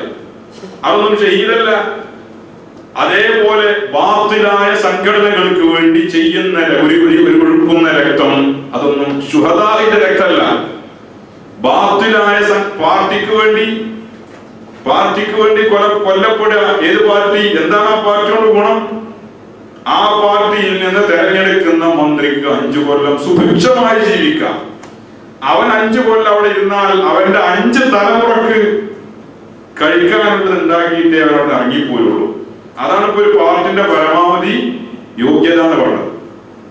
അതിനു വേണ്ടിയിട്ട് സിന്ദാബാദ് വിളിക്കാൻ പോവുക, അതിനു വേണ്ടിയിട്ട് വെടിവെപ്പ് കേന്ദ്രത്തിൽ നെഞ്ചും പിരിച്ച് നിന്നൊടുക്കുക, എന്നിട്ട് പോകാൻ മരണപ്പെടുക. രക്തസാക്ഷികൾ സിന്ദാബാദ് എന്താണ്? അതൊന്നും അള്ളാഹിന്റെ അടുക്കൽ പുല്ല് വരല്ല. അള്ളാഹുവിന്റെ അടുക്കലുള്ള രക്തസാക്ഷിത്വം എന്ന് പറയുന്നത് പരിശുദ്ധമായ ദീനുൽ ഇസ്ലാമിന്റെ പേരിൽ കൊല്ലപ്പെടലാണ്. മുസ്ലിമായതിന്റെ പേരിൽ കൊല്ലപ്പെടുക, മുസ്ലിമായതിന്റെ പേരിൽ കൊല്ലപ്പെടുക, ഇസ്ലാമിന്റെ കുറിച്ച് പറഞ്ഞതിന്റെ പേരിൽ കൊല്ലപ്പെടുക, അതാണ് ഷഹാദത്ത്. അവരാണ് ശുഹദാ. അവർക്ക് ഈ പറഞ്ഞ ഗുണമൊക്കെ. അവർ അല്ലാഹുവിന്റെ അടുക്കൽ അഹ്യാ ആണ്, അവർ മരിച്ചുപോയവരല്ല. എത്രത്തോളം മഹാന്മാരായ ഇമാമിങ്ങൾ, മുഫസ്സിരീങ്ങൾ ഈ വിഷയത്തിൽ ഒരുപാട് ചർച്ചകൾ നടത്തി. ഈ ആയത്തിനെ വിശദീകരിച്ചുകൊണ്ട് മഹാനായ അനസ് ബിൻ മാലിക് റളിയല്ലാഹു അൻഹുവിന്റെ ഹദീസ് ഹബീബായ റസൂലുള്ളാഹി തങ്ങൾ പറഞ്ഞു, ഈ പറഞ്ഞ സവിശേഷത, ആലമുൽ ബർസഖിലുള്ള ഈ പ്രത്യേകതകൾ, ബർസഖിയായ മരണാനന്തര ജീവിതത്തിലുള്ള ഈ പ്രത്യേകതകൾ, ശുഹദാഇനുള്ള പ്രത്യേകതയും അംബിയാക്കൾക്കുള്ള പ്രത്യേകതയും ഔലിയാക്കൾക്കുള്ള പ്രത്യേകതയും അതൊക്കെ വരും. അംബിയാക്കൾ, ശുഹദാക്കൾ, ഔലിയാക്കൾ, ഇവർക്ക് ഈ 3 വിഭാഗത്തിനും ഈ പ്രത്യേകതകൾ വരും. ഒരുപാട് ഹദീസുകൾ ആ വിഷയത്തിൽ റസൂലുള്ളാഹി തങ്ങൾ പറഞ്ഞു, അൽ അംബിയാഉ അഹ്യാഉൻ ഫീ ഖുബൂരിഹിം. അംബിയാക്കൾ അവരുടെ ഖബറുകളിൽ ജീവിച്ചിരിക്കുന്നവരാണ്. യുസല്ലൂൻ, നിസ്കരിക്കുന്നവരാണ്. നിസ്കരിക്കുന്ന അവസ്ഥയിൽ ഖബറുകളിൽ ജീവിച്ചിരിക്കുന്നവരാണ് അംബിയാക്കൾ. സുന്നത്ത് ജമാഅത്ത് എന്ന് പറഞ്ഞാൽ ഇതാണ്. എങ്ങനെ ഈ ആയത്ത് പോകുന്ന ഒരാൾക്ക് സുന്നി ആകാതിരിക്കാൻ കഴിയ? എന്താ ഈ പറഞ്ഞത്? മരിച്ചു എന്ന് സങ്കല്പിക്കാൻ പോലും പാടില്ല എന്ന് മാത്രമല്ല, അവർ അവരുടെ ഖബറുകളിൽ ജീവിച്ചിരിക്കുന്നവരാണ്. എങ്ങനെ? യുസല്ലൂന, നിസ്കരിച്ചുകൊണ്ടിരിക്കുന്നവരാണ്. ഹബീബായ റസൂലുള്ളാഹി തങ്ങൾ പറഞ്ഞു, ഇസ്രാ യാത്ര നടത്തപ്പെട്ട സന്ദർഭം, മഹാനായ മൂസ നബി അലൈഹിസ്സലാമിന്റെ അരികിൽ കൂടി ഞാൻ നടന്നുപോയി. അത്തൈതു മൂസ, മൂസ നബിയുടെ ഖബറിന്റെ അരികിൽ കൂടി ഞാൻ നടന്നുപോയി. ലൈലത ഉസ്രിയ ബി, എന്നെ ഇസ്രാ യാത്ര നടത്തപ്പെട്ട ദിവസം, വഹുവ ഖായിമുൻ യുസല്ലി ഫീ ഖബരി. ഇമാം മുസ്ലിം ഈ ഹദീസ് ഉദ്ധരിച്ചു. ഇമാം മുസ്ലിം ഈ ഹദീസ് ഉദ്ധരിച്ചു. അദ്ദേഹത്തിന്റെ ഖബറിൽ നിസ്കരിച്ചു കൊണ്ടിരിക്കുന്ന അവസ്ഥയിലാണ് മൂസ നബി അലൈഹിസ്സലാമിനെ ഞാൻ കണ്ടതെന്ന് ഹബീബായ മുഹമ്മദ് റസൂലുള്ളാഹി സ്വല്ലല്ലാഹു അലൈഹി വസല്ലം. എന്താണ് ഈ പറഞ്ഞത്? ഖായിമുൻ യുസല്ലി ഫീ ഖബരിഹി. മൂസ നബി അലൈഹിസ്സലാമിന്റെ റൂഹ് ഖബറിൽ വന്നിട്ടുണ്ടാവും. മനുഷ്യന്റെ റൂഹ്, ആത്മാവ് ഖബറുമായി ബന്ധമുണ്ടാകും. അത് സാധാരണക്കാരുടെ ഖബറിലും ബന്ധമുണ്ടാവും. അവരുടെ ശരീരം നശിച്ചു പോയാലും അർവാഹികൾ നശിച്ചു പോകുന്നില്ല.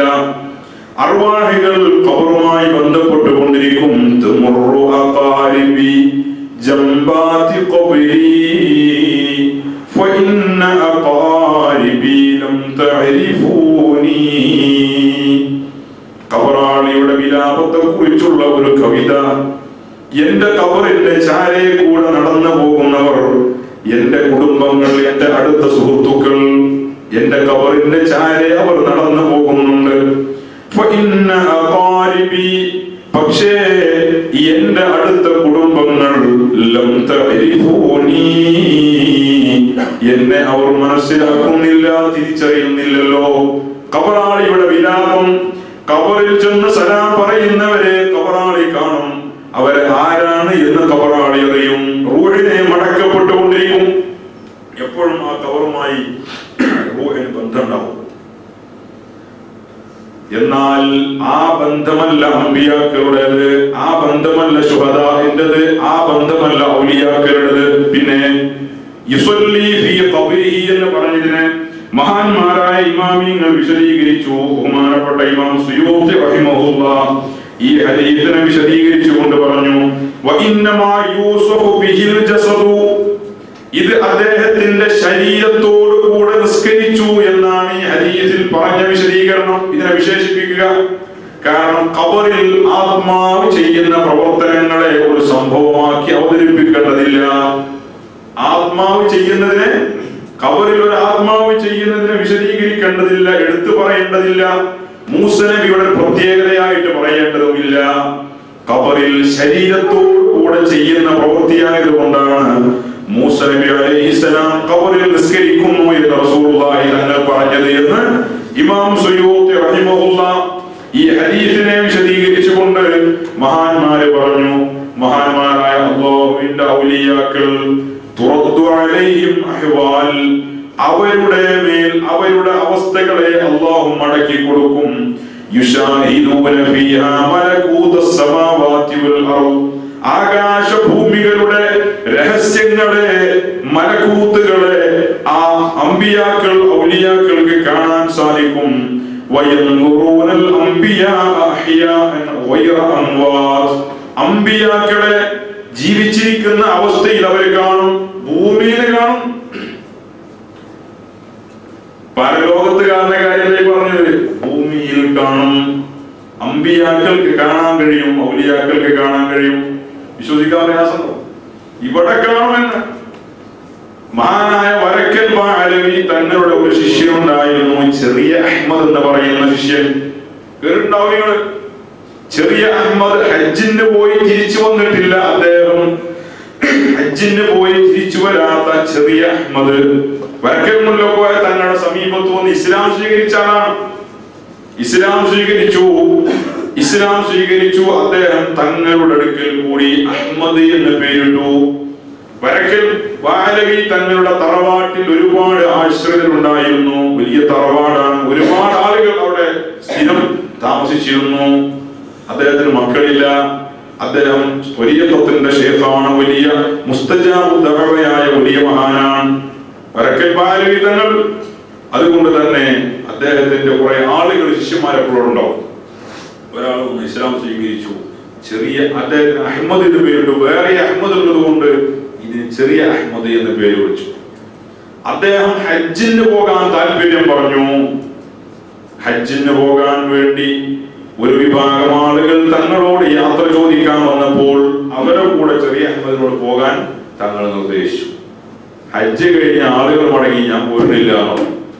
അദ്ദേഹം അവിടെ കൂടി. ഇത് ഇന്നലെ നടന്ന സംഭവമല്ല, നിതാഖാത്തിന്റെ പ്രശ്നം വന്നില്ലല്ലോ. 930 ബഹുമാനം 30കളിലാണ് വരക്കൽ ബാലവി തങ്ങൾ വഫാത്താകുന്നത്. അപ്പോ 900 മുമ്പ് ആണ് ഈ സംഭവം ഉണ്ടാവുക. ഇപ്പോ അദ്ദേഹത്തെ കുറിച്ച് പിന്നീട് ഹജ്ജിന് പോയ ആളുകൾ ചെറിയ അഹ്മദിനെ കണ്ടു. വരക്കൽ ബാലവി തങ്ങൾ ഹജ്ജിന് പോയപ്പോൾ ചെറിയ അഹ്മദിനെ കണ്ടു. വരക്കൽ ബാലവി തങ്ങൾ പറഞ്ഞു, ഞാൻ എന്റെ ചെറിയ അഹ്മദിനെ കണ്ടു മഹാന്മാരായ ആളുകളോട് കൂടെ കഅബ ശരീഫിനെ പ്രദക്ഷിണം ചെയ്യുന്നതായിട്ട് ഒഴുകുന്ന അവസ്ഥയിൽ ഞാൻ എന്റെ ചെറിയ അഹ്മദിനെ കണ്ടു എന്ന്. വലിയ മഹാനായി. ഔലിയാക്കളുടെ കൂടെ മരണശേഷം അമ്പിയാക്കൾ ഹജ്ജ് ചെയ്തു, ഔലിയാക്കൾ ഹജ്ജ് ചെയ്തു. ആർക്കാണ് ഈ ഹദീസുകൾ നിഷേധിക്കാൻ കഴിയുക? നിരവധി ഹദീസുകൾ ഹബീബായ റസൂലുള്ളാഹി തങ്ങൾ പറഞ്ഞുവല്ലോ, ഖാല കഅന്നി അൻദുറു ഇലാ മൂസാ ഫീ ഹാദൽ വാദി മുഹ്രിമൻ ബൈന ഖുത്വാനതൈൻ. ആർക്കാണ് ഈ ഹദീസ് നിഷേധിക്കാൻ കഴിയുക? ഹബീബായ റസൂലുള്ളാഹി സ്വല്ലല്ലാഹു അലൈഹി വസല്ലം തങ്ങൾ പറഞ്ഞു. ഇമാം ത്വബറാനിയാണ് ഹദീസ് റിപ്പോർട്ട് ചെയ്തത്.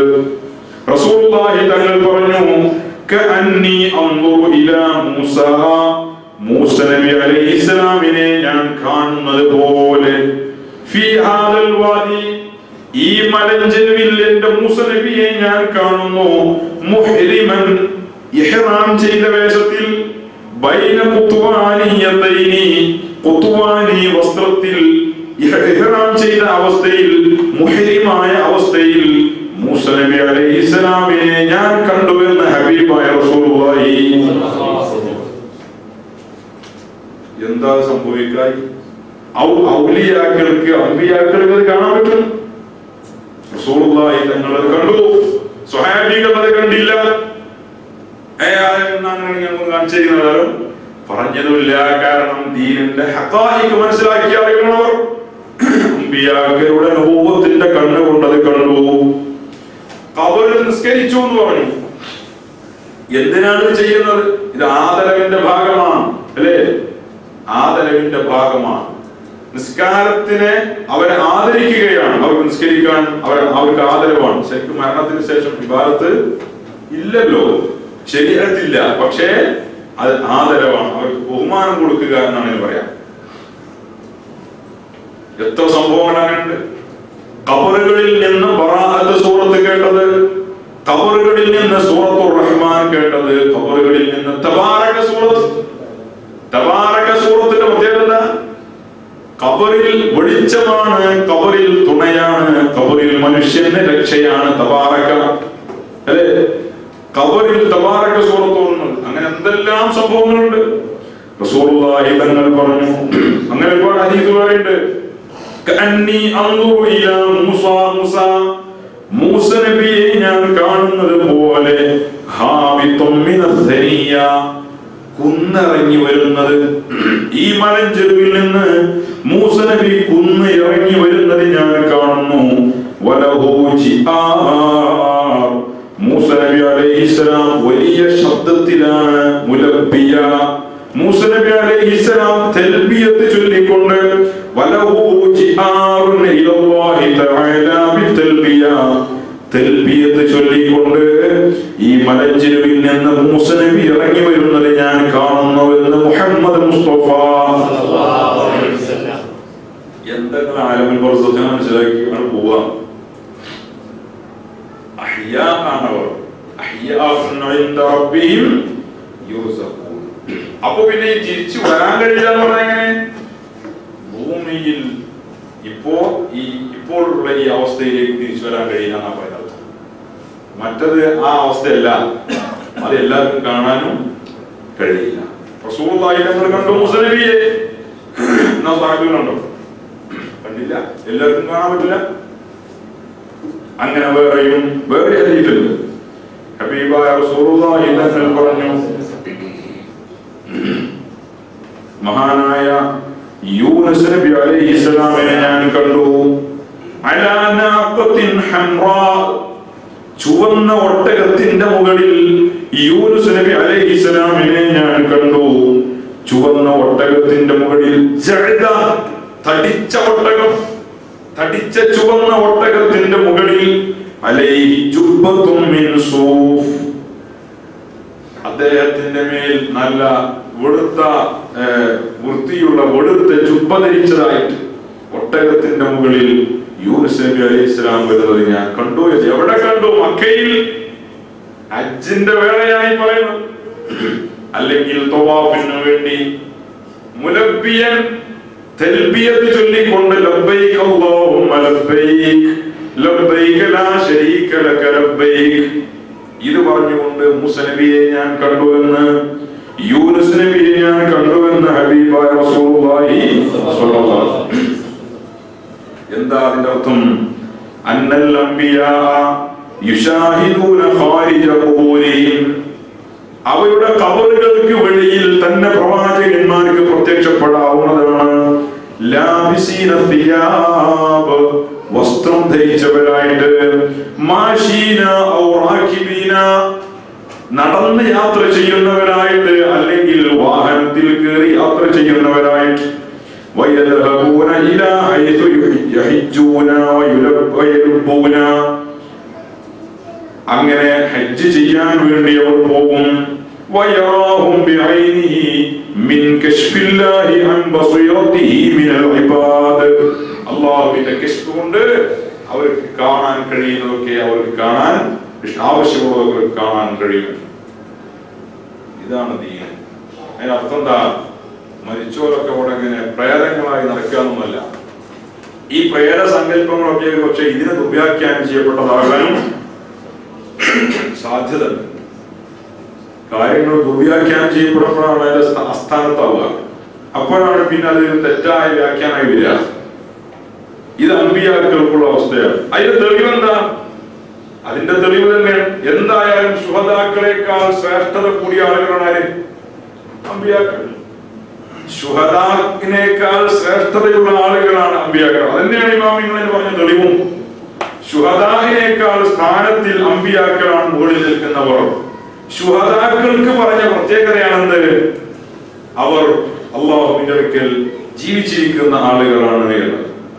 അപ്പോ പിന്നെ അമ്പിയാക്കളുടെ കാര്യവും എടുത്തു പറയേണ്ടത് ഇല്ല. അതിനൊരുപാട് ഹദീസുകൾ വേറെ ഇല്ലേ? നബി സല്ലല്ലാഹു അലൈഹി വസല്ലമ തങ്ങളോട് ചോദിച്ചില്ലേ?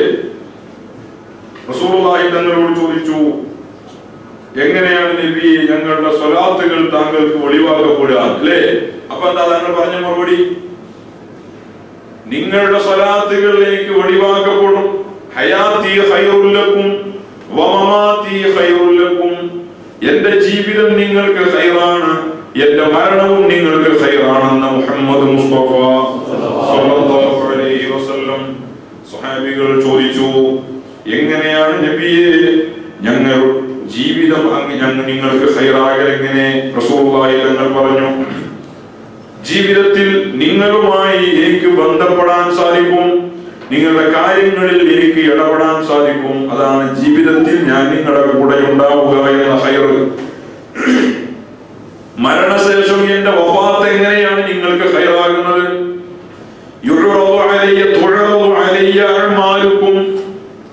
നിങ്ങളുടെ അമലുകളെ എനിക്ക് ഒഴിവാക്കപ്പെടുന്നതാണ്.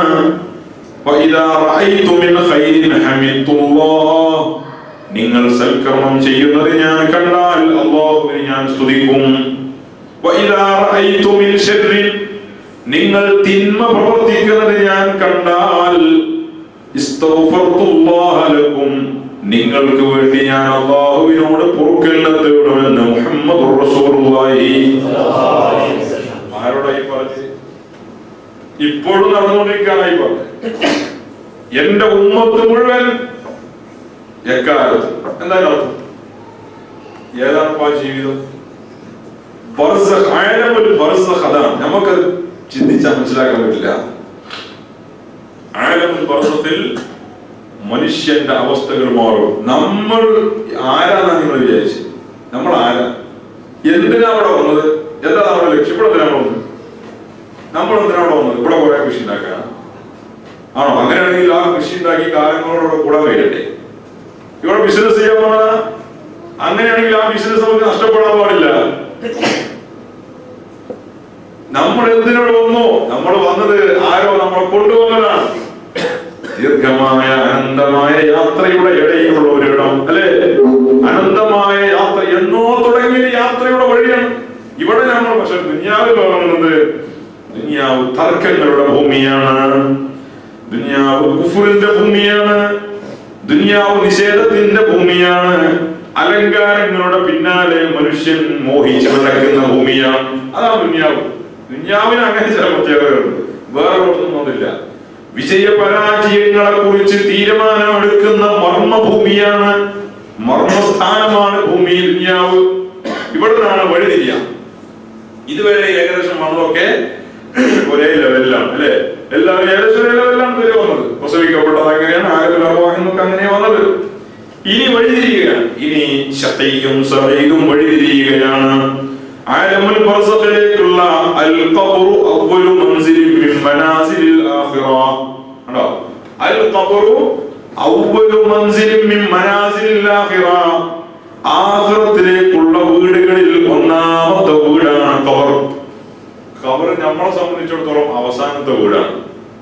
അല്ലേ അല്ലേ? നമ്മളെന്താ പറയാ, അവസാന വീട് ഏതാ? ഖബർ. എത്ര വീടുണ്ടാക്കിയിട്ടുണ്ട്, അവസാനം കിടക്കേണ്ടത് എവിടെയാണ്? ഖബറിലാണ്.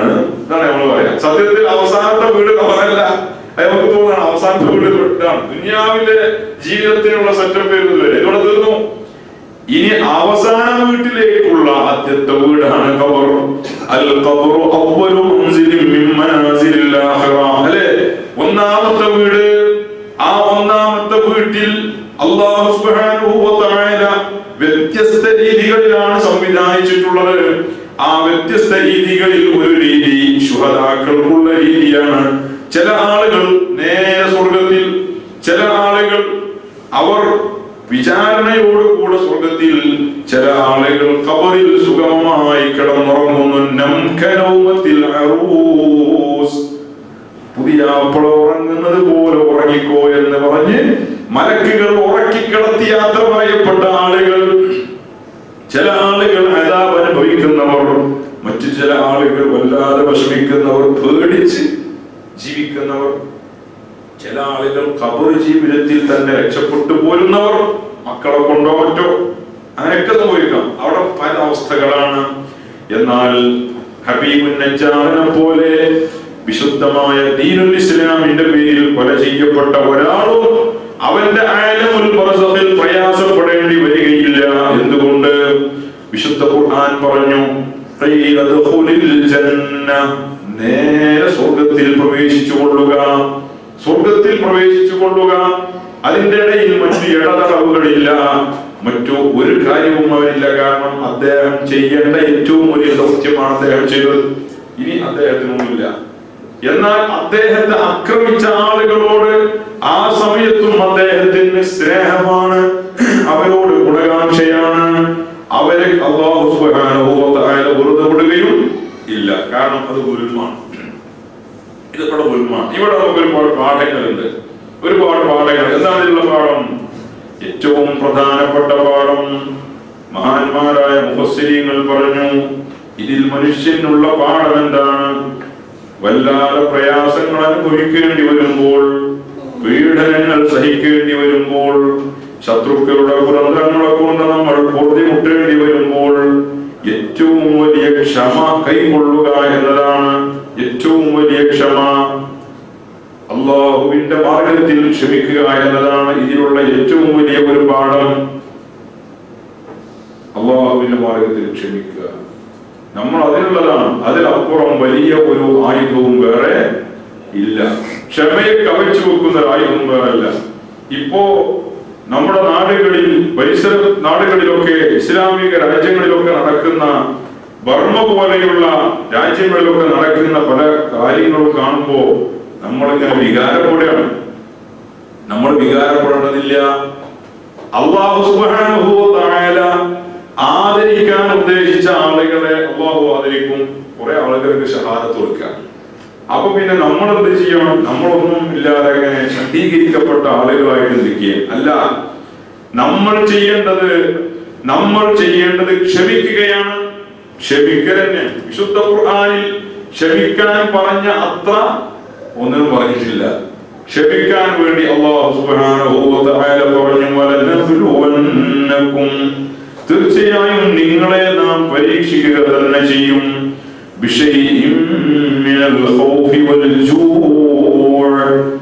ഭയപ്പെടുത്തിയിട്ട് നിങ്ങളെ നാം പരീക്ഷിക്കും. ഭയപ്പെടുത്തിയിട്ട് പരീക്ഷിക്കും. അരക്ഷിതാവസ്ഥ, ഒരു വ്യവസ്ഥ ഇല്ലായ്മ, എന്താകുക എന്ന് വേശാണ്. അപ്പൊ നിങ്ങളെ ഞാൻ പരീക്ഷിക്കും. വിശപ്പ് കൊണ്ട് പരീക്ഷിക്കും. ഭക്ഷണമുണ്ടാകും. അക്രമികൾ നിങ്ങൾക്ക് ഭക്ഷണം തടയും. അല്ലെ? അക്രമികൾ നിങ്ങൾക്ക് ഭക്ഷണം തടയും. നിങ്ങളാവട്ടെ അല്ലാഹുവിന്റെ ഭൂമിയിൽ അവന്റെ ഇബാദത്ത് ചെയ്യുന്നവരുമാണ്. അല്ലാഹുവിന്റെ ഭൂമിയിൽ അനധികൃതമായി, അതിക്രമമായി ജീവിക്കുന്ന ആളുകൾ നിങ്ങൾക്ക് ഭക്ഷണം തടയും. നിങ്ങൾ വിശപ്പ് കൊണ്ട് പരീക്ഷിക്കപ്പെടും.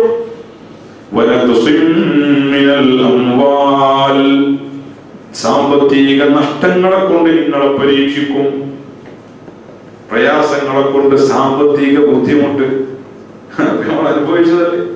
ഒറ്റ രാത്രി കൊണ്ട് കയ്യിലുള്ള കാശ് മുഴുവൻ മനുഷ്യൻ മുഴുവനും ദരിദ്രരെ പോലെയായി മാറി. എല്ലായിടത്തും തന്നെ ബാങ്കുകൾ മരവിപ്പിക്കുക, ചില രാഷ്ട്രങ്ങൾക്ക് മേൽ ഉപരോധം ഏർപ്പെടുത്തുക, ലോക ബാങ്കുകൾ മരവിപ്പിച്ച് കളയുക, ചില രാജ്യങ്ങൾ സാമ്പത്തികമായ സന്തുലിതാവസ്ഥ തകർന്നതിന്റെ പേരിൽ, സമ്പത്ത് കയ്യിലില്ലാത്തതിന്റെ പേരിൽ വിഷമിക്കുക. സ്വത്തുണ്ട്, കിട്ടുന്നില്ല.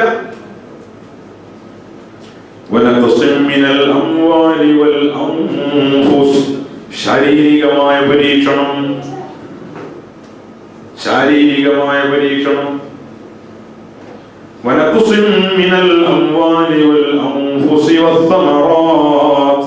കാർഷിക പരീക്ഷണം. കൃഷിയൊക്കെ നാശം. എല്ലാം കിട്ടും. എല്ലാ പരീക്ഷണങ്ങളും. ഇങ്ങനെയുള്ള നിലയ്ക്ക് നിങ്ങളെ നാം പരീക്ഷിക്കുമ്പോൾ വിശുദ്ധ ഖുർആൻ തുടരുന്നു, ഇത്തരം സന്നിഗ്ധ ഘട്ടങ്ങളിൽ ക്ഷമ കൈക്കൊള്ളുന്നവർക്ക് നബിയെ സന്തോഷ വാർത്ത അറിയിക്കുക.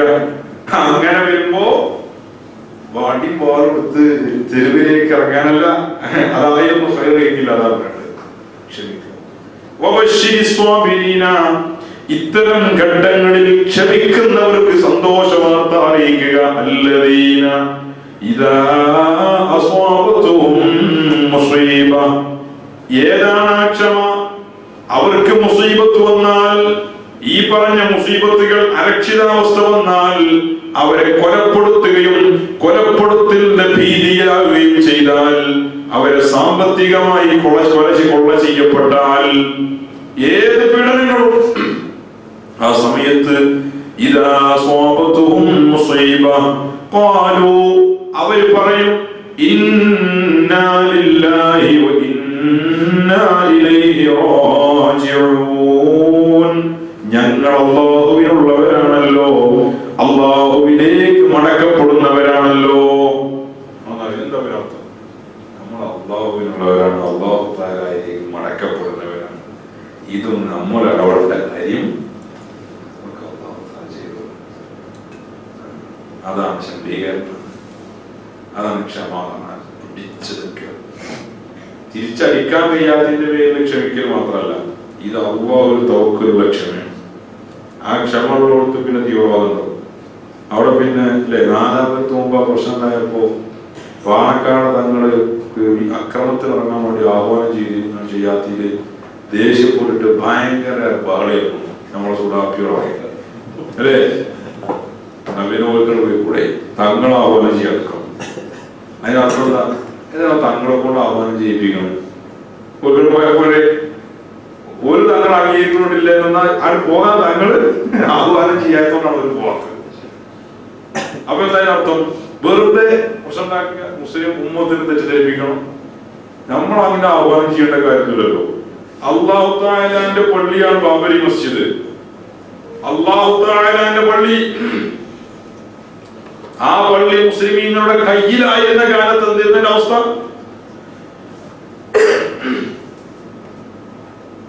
അത് നമ്മൾ ചർച്ച ചെയ്യണില്ല, പറയാതിരിക്കലല്ലേ. അത് പൊളിച്ചപ്പോ ഇവിടം വരെ അമ്പലം പൊളിക്കാൻ പോയി കേട്ട്. അത് പൊളിച്ചപ്പോഴാണ് നമുക്ക് അങ്ങനെ പള്ളിയുള്ളതെന്ന് അറിയുന്നത്. അപ്പൊ നിസ്കരിക്കായിട്ട് വലിയ തിരക്ക്. അല്ലാഹു തആലാന്റെ ഭവനം ഇനി അല്ലാഹു തആല പഠിപ്പിച്ചു. പിന്നെ നമുക്കത് നേരിടാം. എപ്പോ ചില ഘട്ടങ്ങളിൽ നമുക്കതിന് മലപ്പുറം ശുഹദാക്കൾ എങ്ങനെ ഉണ്ടായത്? അവര് പള്ളി പൊളിക്കാൻ വേണ്ടി വാരതമ്പി കൂട്ടരും പള്ളി പൊളിക്കാൻ വേണ്ടി അനൗൺസ് ചെയ്തു. പള്ളി പൊളിക്കാൻ ഞങ്ങൾ സമ്മതിക്കൂലെന്ന് മാപ്പിളാരും പറഞ്ഞു, മുസ്ലിങ്ങളും പറഞ്ഞു. പള്ളി പൊളിക്കാൻ അവര് വരുമ്പോ പള്ളിയിലെ അപ്പൊ പള്ളി പൊളിക്കാൻ സമ്മതിച്ചില്ല, അവരവരോട് യുദ്ധം ചെയ്തു. അത് പ്രതിരോധമാണ്, മനസ്സിലായോ? അല്ലാതെ ഞങ്ങളോട് പള്ളി പൊളിച്ചോളി, ഞങ്ങൾ നിങ്ങളെ അമ്പലം പൊളിക്കാൻ ഞങ്ങളോട് വരുന്നുണ്ട് എന്നല്ല. മനസ്സിലായോ? അതല്ല ചെയ്തത്, പ്രതിരോധമാണ്. ഇസ്ലാം ദിഫാ, അതാണ് ഇസ്ലാമിന്റെ യുദ്ധം. ബദർ, ഉഹദ്, ഖന്തഖ്, ഖൈബർ ഇതൊക്കെ എവിടെ? മദീനയുടെ പരിസരം. എന്തേ അവിടെ? മക്കക്കാരോട് നമ്മ യുദ്ധമാണ്, മദീനന്റെ പരിസരത്താണ്. എന്തായാലും അർത്ഥം നമ്മുടെ നാട്ടില് കോഴിക്കോട്ടുകാരും കണ്ണൂർക്കാരും തമ്മിൽ അടി ഉണ്ടായി. അടി നടന്നത് വടകര ടൗണിൽ വെച്ച്. എന്തായാലും ആരാ പ്രശ്നക്കാര്?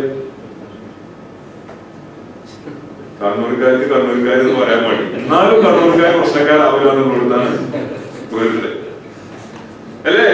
കാരണം ഇവര് അങ്ങോട്ട് പോയതാണ്, അതുകൊണ്ടാണ് അവിടെ വെച്ച് അടി നടന്നത്. അതന്നെ മക്കൾക്കാർ അങ്ങോട്ട് ഉപദേശിക്കുന്നത്. ഒരിക്കലും റസൂലുള്ളാഹി തങ്ങൾ അങ്ങോട്ട് അറ്റാക്കുകൾ നടത്തിയ ഒരു യുദ്ധം ഇസ്ലാമിൽ കാണിച്ചാൽ പറ്റില്ല. ഒറ്റ യുദ്ധം കാണാൻ കഴിയില്ല. ഒരു യുദ്ധം അത് നമുക്ക് വെല്ലുവിളിച്ച് ചോദിക്കാം. ഇസ്ലാമിനെ യുദ്ധക്കൊതിയന്മാരാക്കാൻ വേണ്ടി വെമ്പൽ കൊള്ളുന്ന ആ ആധുനിക ചരിത്ര വിചക്ഷണന്മാർ, അല്ലെ, വ്യാജ വിചക്ഷണന്മാർ, അവർക്ക് എന്താ ചരിത്രം അറിയാം? തങ്ങളുടെ ഇംഗിതത്തിനനുസരിച്ച് ചരിത്രങ്ങളെ വ്യാഖ്യാനിക്കാൻ ശ്രമിക്കുന്ന കള്ളന്മാർ എന്നല്ലാതെ അവരെങ്ങനെ ചരിത്രകാരന്മാരാണ്? അവർ പഠിക്കേണ്ടതാണ് ഇസ്ലാമിലെ യുദ്ധങ്ങൾ. ഒരു യുദ്ധം റസൂലുള്ളാഹി അറ്റാക്ക് ചെയ്യാൻ പറ്റിയ സന്ദർഭത്തിൽ തങ്ങൾ മാപ്പ് കൊടുക്കുക ചെയ്തത്. ഫത്ഹ് മക്ക എല്ലാ നിലക്കും ഇസ്ലാമിന്റെ ആധിപത്യമാണ്. ആ സമയത്ത് മക്കയിലേക്ക് റസൂലുള്ളാഹി തങ്ങൾ മാർച്ച് ചെയ്തു. അബൂ സുഫിയാനെ കൊണ്ട് അനൗൺസ് നടത്തി. അബൂ സുഫിയാൻ വിളിച്ചു പറഞ്ഞു, ആരെങ്കിലും മക്ക നിവാസികളിൽ രക്ഷ ആവശ്യമുള്ളവർ, സുരക്ഷിതത്വം ആവശ്യമുള്ളവർക്ക് 3 വഴികൾ. ഒന്നെന്താ? ഇസ്ലാമിലേക്ക് വരാം. മറ്റൊന്ന് അബൂ സുഫിയാന്റെ വീട്ടിൽ വരാം. അല്ലെങ്കിൽ വീടുകളിൽ കഥ കടച്ചിരിക്കാം. വീട്ടിൽ കഥ കടച്ചിരിക്കാം. അല്ലെങ്കിൽ അബൂ സുഫിയാന്റെ വീട്ടിൽ വരിക, അല്ലെങ്കിൽ ഷഹാദത്ത്. എന്താണ് ഈ പറഞ്ഞ മുദ്രാവാക്യം? ഇതിൽ 3 വ്യവസ്ഥയും എല്ലാവരും മുസ്ലിമായി കൂടി പറഞ്ഞേ. വീട്ടിൽ കഥ കടച്ചിരിക്കാം, അവർക്ക് സുരക്ഷിതത്വമുണ്ട് എന്നാ പറഞ്ഞത്. അബൂ സുഫിയാന്റെ വീട്ടിൽ വരുന്നവർക്ക് സുരക്ഷിതത്വമുണ്ട്. വീടുകളിൽ വാതിലടച്ചിരിക്കുന്നവർക്ക് സുരക്ഷിതത്വമുണ്ട്. അവർക്ക് മുസ്ലിങ്ങളാണെന്നല്ല പറഞ്ഞത്. ഇങ്ങോട്ട് അക്രമത്തിന് വന്നാൽ ഞങ്ങൾ യുദ്ധം ചെയ്യേണ്ടി വരുന്ന പറയുന്നത്. അങ്ങനെയാണ് മക്ക വിജയത്തിന്റെ അന്ന് 4 ആളുകളെ റസൂലുള്ളാഹി തങ്ങൾ കാണുന്നിടത്ത് വെച്ച് കൊല്ലാൻ വേണ്ടി ഓർഡർ കൊടുത്തു. 4 ആളുകൾ, അല്ലേ? 4 ആളുകൾ. അദ്ദേഹം ഇസ്ലാം സ്വീകരിച്ചു. അദ്ദേഹം ഇസ്ലാമിലേക്ക് വരച്ചത്. അദ്ദേഹം കവിയായിരുന്നു. ഹിന്ദ്, കഅബ് ഇവരൊക്കെയാണ് അതിൽപ്പെട്ട ആളുകൾ.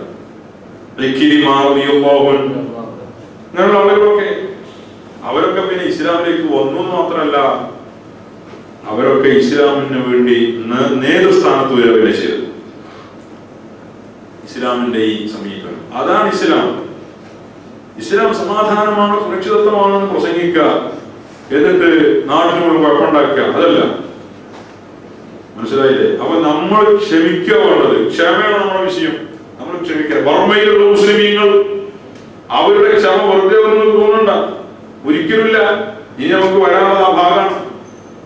അക്രമം ചെയ്യപ്പെട്ടാൽ അതിന് അല്ലാഹു പ്രതിഫലം കൊടുക്കും. അക്രമിയെ അല്ലാഹു പഠിപ്പിക്കുകയും ചെയ്യും. ഇനി ഇതിന് ശേഷം വരാനുള്ള ഭാഗങ്ങളാണ്.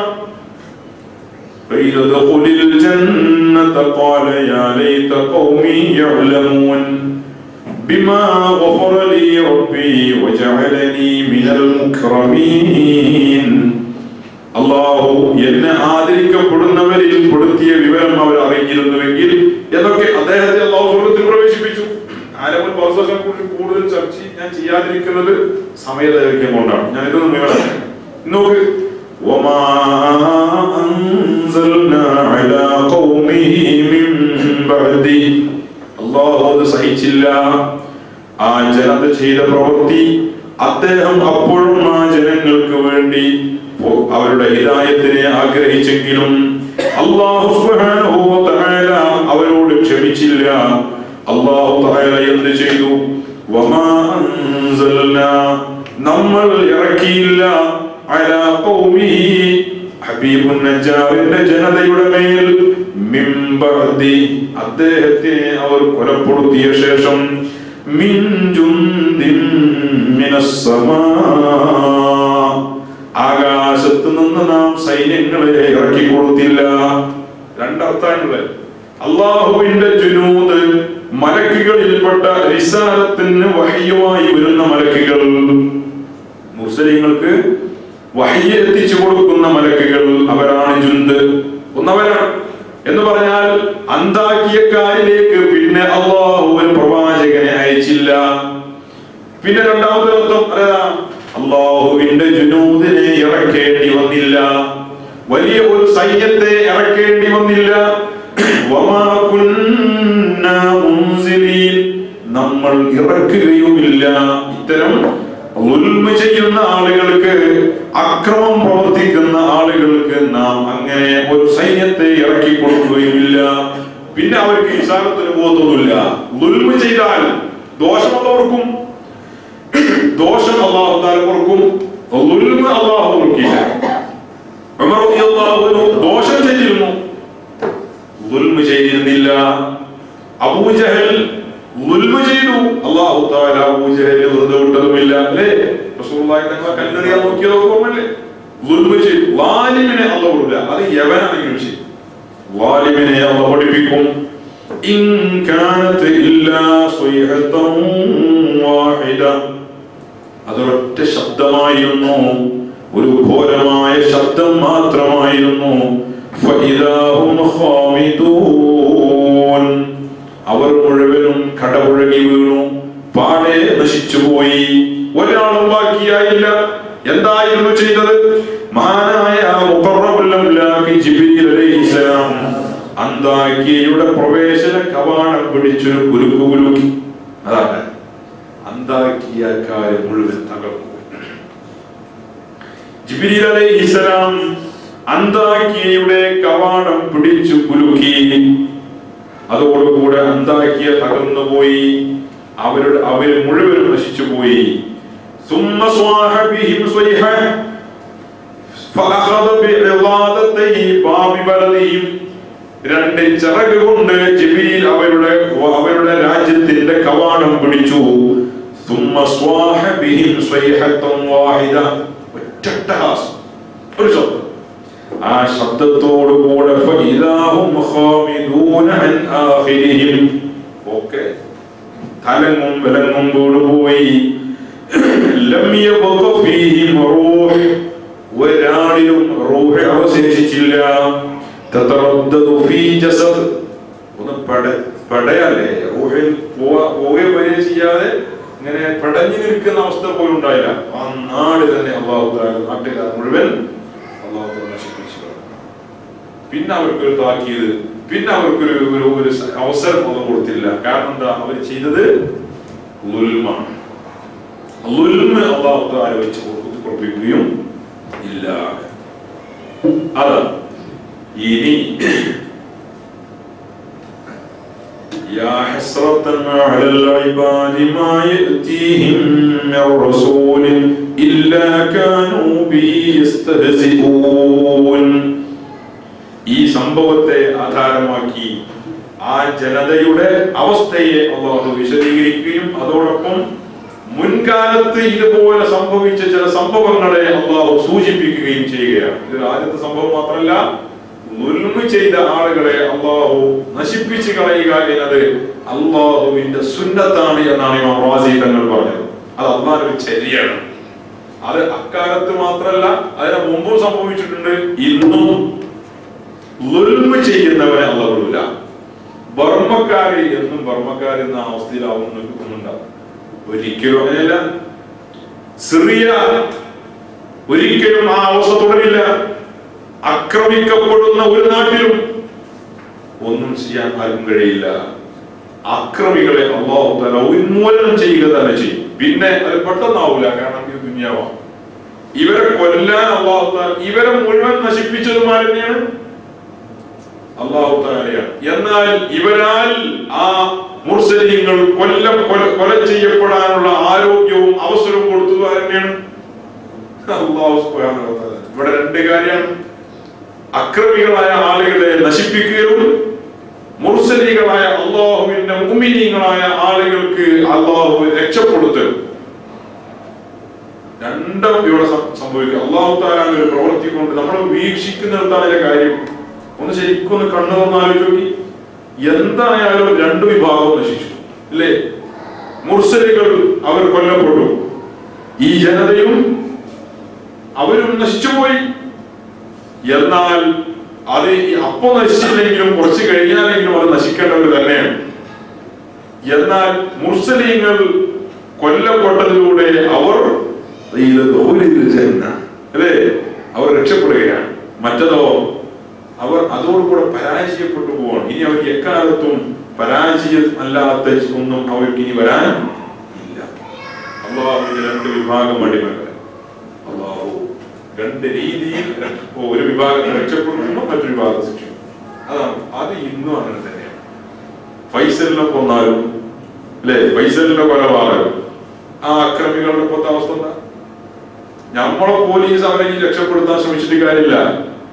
അവരുടെ മനസ്സിൽ ആ കൊലപാതകം നടത്തിയ ആളുകൾക്ക് ഒരു കാലത്തും ജീവിതത്തിൽ സമാധാനം കിട്ടില്ല. ഒരു കാലത്തും അവർക്ക് ജീവിതത്തിൽ സമാധാനം കിട്ടൂല. അവർക്ക് എന്നും മനസ്സിനത് അവരോട് പേഴ്സൺ സംസാരിക്കണ്ടേ, മനസ്സിനെ എന്നും വിടാതെ വേട്ടയാടിക്കൊണ്ടിരിക്കും. അത് അവരുടെ ജീവിതം മുഴുവൻ അങ്ങനെ ഹിദായത്ത് ഉദ്ദേശിച്ചിട്ടില്ലെങ്കിൽ, അല്ലെങ്കിൽ അവർ നശിപ്പിക്കപ്പെടുകയും ചെയ്യും. അവർ നശിക്കും, അവർക്ക് ഒരു സമാധാനം അവരുടെ ജീവിതത്തിൽ ഉണ്ടാവില്ല. ബാബരി മസ്ജിദിന്റെ ഗുജറാത്ത് കലാപത്തിന്റെ മുന്നണി പോരാളിയായ ഒരാൾ ഈ അടുത്ത് പ്രത്യക്ഷപ്പെട്ടു അല്ലേ, ഇസ്ലാം സ്വീകരിച്ചു. അയാൾ എന്തേ അതിന് കാരണം? ആരെ അയാൾ ഇസ്ലാമിനെ കുറിച്ച് പരിചയപ്പെടുത്തി കൊടുത്തു. അതിന്റെ ശേഷം അയാൾ ഉറങ്ങിയിട്ടില്ല എന്നാണ് കഴിയില്ല. അവരെ അള്ളാഹുവാണ് ഹൃദയങ്ങൾ നിയന്ത്രിക്കുന്നത്. അള്ളാഹു തരവിടൂല. മഹാനായ ചമ്പരിക ഖാദി അള്ളാഹു അദ്ദേഹത്തിന്റെ ഘാതകരെ പുറത്തു കൊണ്ടുവരാനുള്ള അവസരങ്ങളെ അള്ളാഹു എളുപ്പമാക്കട്ടെ. സമസ്ത കേരള ജംഇയ്യത്തുൽ ഉലമ അതുമായി വളരെ മുന്നോട്ട് പോയിക്കൊണ്ടിരിക്കുകയാണ്. അദ്ദേഹത്തെ കൊല ചെയ്ത ആളുകൾ അവർ അന്ന് മുതൽ ഉറക്കം നഷ്ടപ്പെട്ടവരാണ്. ഒരുപക്ഷെ അവരുടെ ജീവിതത്തിൽ അനുഭവിക്കേണ്ടത് അപ്പുറം അവർ അനുഭവിച്ചു കഴിഞ്ഞു. അവർക്കൊന്നും രക്ഷപ്പെടാൻ കഴിയില്ല. കാരണം എന്താ? അതിൽ ലോകത്തിന്റെ ചരിത്രം അങ്ങനെയാണ്. ളുൽമിനെ അല്ലാഹു തആല വെച്ച് നോക്കിക്കില്ല. അതാണ് ഇതിൽ ഏറ്റവും വലിയൊരു പാഠം. നമുക്കുള്ള പാഠം അതാണ്. മുർസലീങ്ങളുടെ വഴി അനുധാവനം ചെയ്യുക. അതേതാ? ക്ഷമയാണ്. എല്ലാം അല്ലാഹു അർപ്പിച്ചുള്ള ക്ഷമ. അല്ലാഹു സുബ്ഹാനഹു വ തആല സ്വാബിരീങ്ങളിൽ നമ്മയും മഹിലുകാരെയും ഉൾപ്പെടുത്തട്ടെ. നമ്മൾ പറഞ്ഞതും കേട്ടതും അല്ലാഹു നമ്മിൽ നിന്ന് സ്വാലിഹായ അമലായി കബൂൽ ചെയ്യട്ടെ. അൽഹംദുലില്ലാഹി റബ്ബിൽ ആലമീൻ. اللهم صل على سيدنا محمد وعلى آل سيدنا محمد. أرحم الراحمين يا الملك الجبار يا الله. ഞങ്ങൾ പറഞ്ഞതും കേട്ടതും ഈ മജ്‌ലിസിൽ നീ സ്വീകരിക്കണേ റഹ്മാനേ. റബ്ബേ, ഞങ്ങൾ പാപികളാണ്, ദോഷികളാണ്, വിവരം കുറഞ്ഞവരാണ്, അമല് കുറഞ്ഞവരാണ്. നിന്റെ മഹത്തായ ഫദ്ല് കൊണ്ട് ഞങ്ങൾക്ക് നീ അഫൂ ചെയ്യണേ അല്ലാഹ്. ഞങ്ങളോട് അഫൂ ചെയ്യണേ അല്ലാഹ്. റഹ്മാനേ, ദോഷികളായ അവസ്ഥയിൽ ഞങ്ങളുടെ റൂഹ് പിടിക്കല്ലേ അല്ലാഹ്. റബ്ബേ, മരിക്കുന്നതിന്റെ മുമ്പ് തൗബ ചെയ്യാനും നിന്നിലേക്ക് മടങ്ങാനുമുള്ള തൗഫീഖ് നൽകണേ അല്ലാഹ്. ഞങ്ങളുടെ മാതാപിതാക്കൾ, ഉസ്താദുമാർ, ജ്യേഷ്ഠാജന്മാർ, ഭാര്യ, സന്താനങ്ങൾ, ഞങ്ങളോട് ദുആ വസിയത്ത് ചെയ്തവർ, ഞങ്ങളുമായി ബന്ധപ്പെട്ടവർ, ഞങ്ങളിൽ നിന്ന് മരിച്ചുപോയവർ, റഹ്മാനേ, പഠനകാലത്തും മറ്റും ഞങ്ങൾക്ക് ഭക്ഷണം നൽകിയവർ, ഞങ്ങൾക്ക് വേണ്ട ഒത്താശകൾ ചെയ്തവർ, എല്ലാവർക്കും നീ മഗ്ഫിറത്ത് ചെയ്യണേ അല്ലാഹ്. അവരിൽ മരണപ്പെട്ടു പോയ ആളുകൾക്ക് നീ ഖബർ ജീവിതം സുഖമമാക്കണേ റഹ്മാനേ. റബ്ബേ, അവരുടെ ഖബറുകളെ നീ സ്വർഗ്ഗമാക്കണേ അല്ലാഹ്. സ്വർഗീയ ഭവനമാക്കണേ അല്ലാഹ്. റബ്ബേ, ബർസഖിയായ അദാബുകളിൽ നിന്ന് അവരെയും ഞങ്ങളെയും നീ സലാമത്താക്കണേ അല്ലാഹ്. റബ്ബേ, ശാരീരികമായ രോഗങ്ങളിൽ നിന്ന്, അസ്വസ്ഥതകളിൽ നിന്ന്, മാനസികമായ ഹമ്മുകളിൽ നിന്ന്, വിഷമങ്ങളിൽ നിന്ന് ഞങ്ങളെ നീ കാക്കണേ അല്ലാഹ്. മാരക രോഗങ്ങളെ കൊണ്ട് ഞങ്ങളെയോ അഹലുകാരെയോ പരീക്ഷിക്കല്ലേ അല്ലാഹ്. റബ്ബേ, ക്യാൻസർ പോലെയുള്ള വ്യാപകമായി കൊണ്ടിരിക്കുന്ന ഗുരുതരമായ പരീക്ഷണങ്ങളിൽ നിന്ന് സലാമത്താക്കണേ അല്ലാഹ്. അത്തരം രോഗങ്ങൾ കൊണ്ട് വിഷമിക്കുന്ന പലരും ഞങ്ങളുടെ കൂട്ടുകാരിയുണ്ട്, നാട്ടുകാരിയുണ്ട്. റഹ്മാനെ നീ ശിഫ നൽകണേ അല്ലാഹ്. അത്തരം രോഗങ്ങളുടെ ആസറകൾ ഞങ്ങളിലുണ്ടെങ്കിൽ റഹ്മാനെ ഈ മജ്‌ലിസിന്റെ ഹുർമത്ത് കൊണ്ട്, വിശുദ്ധ ഖുർആനിന്റെ ബറക്കത്ത് കൊണ്ട് ഞങ്ങളിൽ നിന്ന് നീ അത് തട്ടി മാറ്റണേ അല്ലാഹ്. ശിഫയാക്കണേ അല്ലാഹ്. റബ്ബേ, ഞങ്ങളുടെ മാതാപിതാക്കൾ, ഉസ്താദുമാർ, അഹിലുകാർ, ഞങ്ങളുമായി ബന്ധപ്പെട്ട മുഴുവൻ ആളുകൾക്കും നീ ആഫിയത്തും സിഹ്ഹത്തും നൽകണേ അല്ലാഹ്.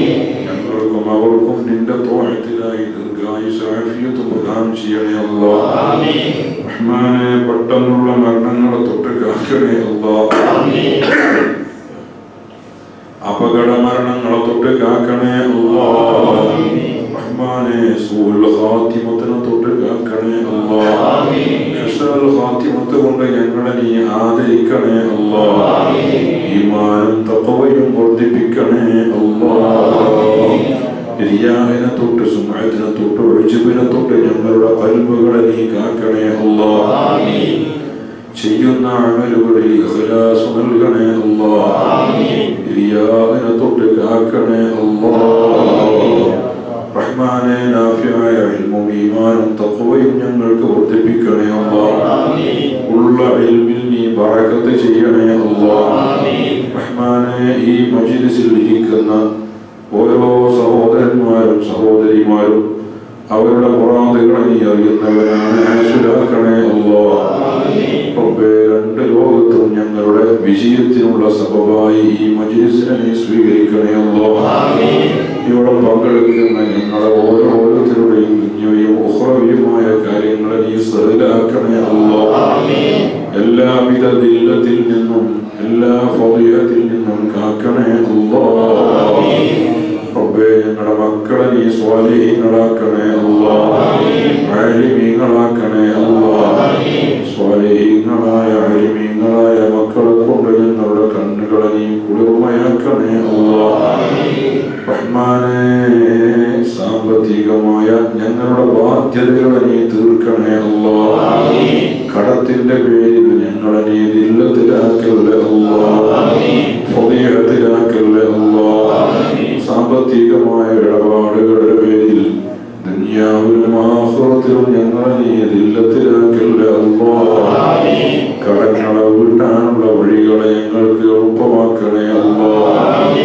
റഹ്മാനെ, ഞങ്ങളുടെ ജോലികളിൽ ബറകത്ത് ചെയ്യണേ അല്ലാഹ്. കുടുംബങ്ങളിലും അയൽക്കാരിലും മക്കളിലും ഭാര്യമാരിലും ഞങ്ങളുടെ ഓരോ പ്രവൃത്തികളിലും ഇൽമിലും നീ ബറകത്തും നിഅമത്തും ദായിമാക്കണേ അല്ലാഹ്.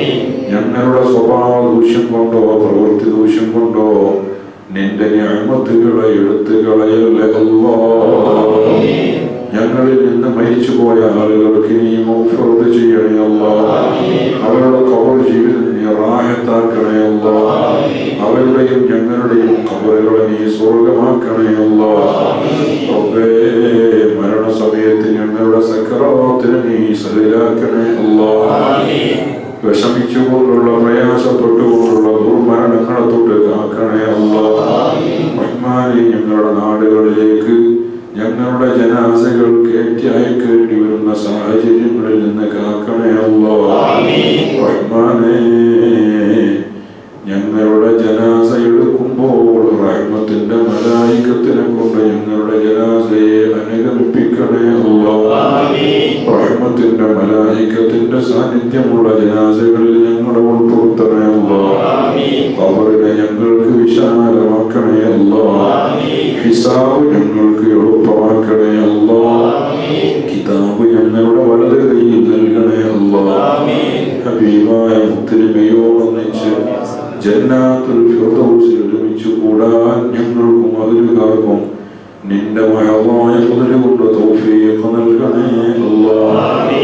റബ്ബനാ ആതിനാ ഫിദ്ദുനിയാ ഹസനതൻ വഫിൽ ആഖിറതി ഹസനതൻ വഖിനാ അദാബന്നാർ. آمين برحمتك يا أرحم الراحمين وبفضل صلى الله على محمد صلى الله عليه وسلم. صلى الله على محمد صلى الله وسلم اللهم صل على محمد يا رب صل عليه وسلم